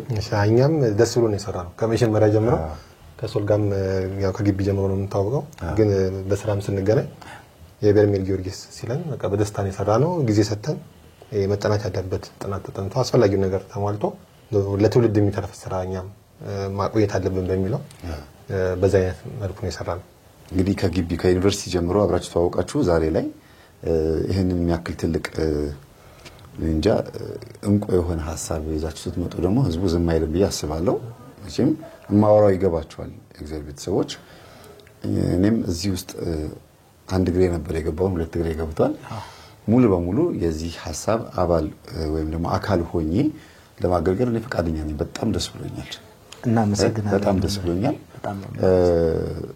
ያው ቁና ስተነፈሱ አብሬ እየተነፈስኩ እፎይ ስትሉ አብሬ እፎይ እያልኩኝ ስታለቅሱ እያለቀስኩ ስስቁ እየሳቅኩኝ አብረን አለን እግዚአብሔር እስከፈቀደው ጊዜ ድረስ እንግዲህ እስካሁን ያየናቸው ነገሮች በሙሉ ቤተክርስቲያን የሚጠቅሙ ነገሮች ናቸው እንዴ ሶስት ነገሮች ነው ያለው አንዱ ቤተክርስቲያን የሚጠቅም ነው ሁለተኛ ምእመኑን የሚጠቅም ነው ሶስተኛ ቤተክርስቲያናት ካህናትም አገልጋዮችም ጭምር ማለት የሚጠቅም ነውና ግን ከዛ አልፎ ግን እንደ ተለየ ሐሳብ ለናየው ብንችለው ምንድነው ገጽታው በርሜል የሚለው ቋንቋ የጣሊያን ቋንቋ ነው አጠቃላይ በላቲን ቋንቋ የሚናገሩ በዓለም ያሉት ነጮችም ሁሉ ይሄንን ሲመለከቱ መጥተው የነሱ መዳረሻ የነሱ ሴንተር ሊሆኑ ይችላል ቱሪስት ሆኖ ባይጎበኙትም መጥተው ሲጠመቁ የሚሰማቸው ስሜት ለዓለም ሊያሳውቁ ይችላሉ ጸበልን እኮ በማይክሮስኮፕ በእንትን በመመርመሪያ አይተውት ኤችቶ ነው ለምንድን ነው የምትጮኸው ታዲያ ብለው ተመራምረው ከፓጋንነት ይወጡ በጣም ብዙ ሰዎች አሉ ወድሮ ጊዜ ድሮ ስለያ እንደ ዛሬ 20 ዓመት የዛሬ 15 ዓመት አስተዋውሳለሁ ሲያዩት ኤችቶ ነው ዋተር ማለት ነው ውሃ ነው ግን ሌላ የእግዚአብሔር ኃይል እንዳለበት ለማመን የተቸገሩ ህዝቦች ናቸው ይሄንን ሲያዩት ደግሞ በጣም የተበለጠ ለምንድን ነው 3 ደቂቃ ያክል ተጠምቄ ተሰውሬ ተመለስኩት ደሞስ ለምንድን ነው ዓለማዊ ነገር ያላሳየኝ ለምን መንፈሳዊ ነገር አሳየኝ እዚህ ውስጥ ወለት ዓለም እንደሚያወራው ኬሚካል ነው ሌላው እንደሚያወራው መንግስት ያወጣው ውሃ ነው ወይስ እግዚአብሔር ያዘጋጀው ያንን በደንብ ማወቅ የሚችሉበት ትልቅ የሆነ ሴንተር ቦታ ስለሚሆን እኔ በጉጉት መጠበቀው ነው እናንተስ እንግዲህ እኔ መሳል ቀጣይ ፕሮግራማችን ምን እንደሚሆን ምናልባት ድሉ ልስጥህና ምእመኑ እንዴት እንደሚሳተፍ እንዴት እዚህ ነገር ላይ ኢንቮልቭ እንደሚካተት እስቲ እሱን ሐሳብ እናንሳው እሺ ያው አመሰግናለሁ መምህር የመጀመሪያው እንግዲህ ይሄንን ፕሮግራም መጋቢት 30 መንግስታዊ ያልሆኑ ሚዲያዎች በተገኙበት ጋዜጣዊ መግለጫ ብፁዓን አበው ሊቃነ ጳጳሳት ያገረ ስብከቱ ስራ አስኪያጅ የወረዳ ቤተ ክህነት አመራሮች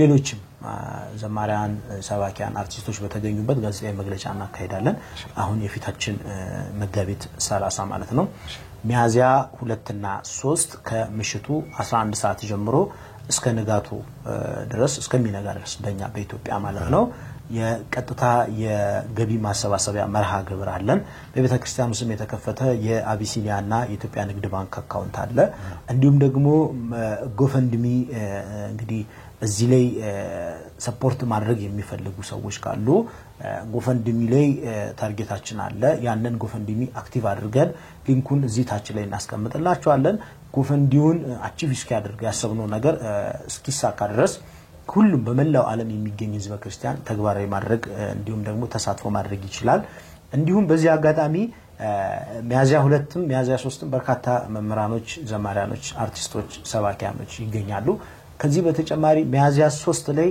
አንተም እንግዲህ ፕሮግራሙ ላይ ተገኛለህ ገቢው ማሰባሰቢያው ላይ እንዴ ግድ ነው ሌላው ዳግመትንሳኤን ለበርሜል ቅዱስ ጊዮርጊስ ይሄ ሆሳና ላይ ነው እንግዲህ ሆሳና ሊደርስ ሲል ነው ይሄን የምናዘጋጀው ሆሳና በ5 ነው ያው የቀን ነው የሚሆነው እኛ 2 እና 3 ሆሳናን ለበርሜል ቅዱስ ጊዮርጊስ በሚል እንዲሁም በርሜል ቅዱስ ጊዮርጊስ ከዚህ በኋላ አይዘጋም ይሄ መፈክራችን ነው እያንዳንዱ ሎጓችን ላይ ያለው ምን ለቃቸው ቪዲዮአችን ላይ እያንዳንዱ ሚዲያም የሚያሰራጨው ከዚህ በኋላ በርሜል ቅዱስ ጊዮርጊስ አይዘጋም በቃ አይዘጋም የሚል ነገር ነው ይዘን የምንንቀሳቀሰው ከሆሳና በኋላ ዳግመትንሳኤ ላይ በእኛ ሚዲያ እንግዲህ ያንተን ሚዲያ ይዘን ሌሎች የኛ አባላቶች አሉ እነሱን ይዘን ደግሞ ዳግመትንሳኤ ላይ ድጋሚ ትልቅ መርሃ ግብር አለን ከዚህ በተጨማሪም አጠቃላይ መርሃ ግብሩን ለማሳወቅ ክረምት ላይ በሚሊኒየም አዳራሽ እንግዲህ ትልቅ ጉባኤ ለማዘጋጀት ኦሬዲ ዝግጅታችንን ጨርሰናል ማለት ነው ሁሉንም ነገር እንግዲህ አጠናቀን ያለው አሜን ይሄን ይመስላል ያለው ፕሮግራማችን መምህራ በጣም ሚገርም በጉጉት የምንጠብቀው መርሃ ግብር ነው እግዚአብሔር እንግዲህ ህብረታችንን ለቤተክርስቲያን ያርግልን ለመዳናችንም ያርግልን እኔ በጣም ደስ ብሎኛል የቀረ አለ በያላስብም ግን በሚያዚያ 2 እና 3 በጣም ሰፋ ባለ መልኩ የአባቶቻችን መግለጫ መጋቢት 30 ላይ ተቋርጦ እሱን ከሰማን በኋላ መጋቢት ሚያዚያ 2 እና 3 ላይ በደንብ ተሳተፉ እናንተም ማስታወቂያውን ይሄን ምን እናገረው ነገር የቆራረጣችሁ ይሄን ትምህርት የምታዳምጡ በቲክቶክም በዩቲዩብም በደንብ አርጋችሁ አዌርነሱን በተለይ በቅዱስ ጊዮርጊስ ተጠቅም ያለው በጸበሉ ድኝ ያለው እግዚአብሔር ለኔ የሚጠቅመኝ ነገር አሳይቶኛል ብለህ የምታስቢ ይሄንን ቪዲዮ እየቆረጣችሁ ለሁሉም አዳርሱ ሚያዚያ ወርን ሙሉ በሙሉ ሰማቱ መቆጣጠር አለበት በያስባለው ማህበራዊ ሚዲያው ይሄ ነው በጣም ደስ ብሎኛል በዚህ አጋጣሚ መምህር አንድ ሁለት ሐሳቦችን ላንሳ የመጨረሻ ሐሳቦችን እንግዲህ ዳግመትንሳኤን ለበርሜል ቅዱስ ጊዮርጊስ ያለበት ምክንያት ምንድነው ያው እኛ ከዛ በኋላ ድጋሚ የምናዘጋጃቸው ፕሮግራሞች ስላሉ ነው ሰዎች በቀላሉ ጋን በጠጠር ይደገፋል ነው 50 ሎሚ ለአንድ ሰው ሸክሙ ለ50 ሰው ጌጡ ነው ይላሉ አበው በውጭ ሀገር የሚመጡ ሰዎች አሉ በእኛ ለምሳሌ ሰዎች ለቤተክርስቲያን ስለሲሰጡ እናያለን 1000 ሰው 300 400 ዶላር ቢያወጣ 2000 ሰው ከዚህ በላይ ሰው በርሜል ቅዱስ ጊዮርጊስ ኢቭን እኛ እንኳን በዘንድሮ አመት በጣም ብዙ ሺህ ከ10,000 ሰው በላይ ወደ በርሜል ቅዱስ ጊዮርጊስ አጓጉዘናል እነዚህ ሰዎች በሙሉ የተወሰነ ነገር ገንዘብ ፈንድ ቢያደርጉ እያንዳንዱ ሰው ይሞላል የገንዘብ ባጭር ጊዜ ውስጥ በሁለት ቀን ውስጥ በ3 ቀን ውስጥ ይሄንን ገንዘብ ሞልተን ቀጥታ ወደ ስራ እንገባለን ብለን እንጠብቃለን ከዚህ ውጪ ማሳሰብ የምፈልገው ምንድነው ለምሳሌ አንዱን ስራ ፋሚሊ ሆኖ ቤተሰብ ሆኖ መስራት ቢፈልጉ አንዱን አዳራሽ ለኛ ስጡን 2500 አዳራሽ ወይ የሱባኤ ቤቱን ለኛ ስጡን ወይም ደግሞ ቤተልሔሙን ለኛ ስጡን የሚሉ ሰዎች ካሉ እነዚህ ሰዎች ከኛ ሙሉ የተዘጋጀ ፕሮፖዛል ፕሮጀክት አለ ያንን ፕሮጀክት ዌብሳይታችን ላይ እናስቀምጥላችኋለን ሊንኩን ማለት ነው www.terbinosmedia.com እዚህ ላይ ማግኘት ይችላሉ ጎፈንድሚም ላይ ያንዳንዱን ነገር ማግኘት ይችላሉ የፕሮጀክቱን ሙሉ ዝርዝር መረጃ ማለት ነው እዛ ላይ የሚመቻቸውን መርጠው በዛ ስታንዳርድ መሰረት ቦታ እናሳያቸዋለን ዞኒንግ አለ እዛ ቦታ ላይ ያንን አሻራቸውን ማሳረፍ ይችላሉ ሌላው ምንድነው መምህር ይሄንኑ ፕሮጀክት በርሜል ጊዮርጊስን ዘግተን እንደጨረስን በዛው በአቅራቢያ የምትገኝ ምርት ደለጎ ቅድስት ኪዳነ ምሕረት ጸበላለች እንደዚህ ታምረኛ ጸበልናልና ሰዎች ብዙ ጊዜ ጥያቄ ስለሚያነሱ ነው ይሄንኑ ፕሮጀክት እንግዲህ ይሄንን በማከለ መልኩ ቦታው ላይ ምርት ደለሎ ቅድስት ኪዳነ ምሕረት ላይም በተወሰነ መልኩ ተግባራዊ ለማድረግ ሙሉ ዝግጅታችንን እናጠናቀናል። እንግዲህ የሁሉም ወዳጅ ሆኑ ሰዎች እዚህ ላይ ተሳትፎ ማድረግ ይችላሉ ማለት ነው። አብሮ ነው ልማቱ ጎን ለጎን አብሮ መሄድ ነው። አብሮ ሄዳል ማለት ነው። በጣም ደስ ይላል። አዎ ምክንያቱም በርሜል ጊዮርጊስ ሄደ ምርት ደለሎ ቅድስት ኪዳነ ምሕረት ያልሄደ ሰው የለም። ምክንያቱም በጉዞ መልክ ከሄድን የማህበሩና የህብረቱን ስም ድምጽ ሰምተን ነው የምንሄደውና እናታችን ቅድስት ኪዳነ ምሕረትም ደግሞ አብራ ትለማለች። ይሄ በጣም ደስ የሚል ነገር ነው።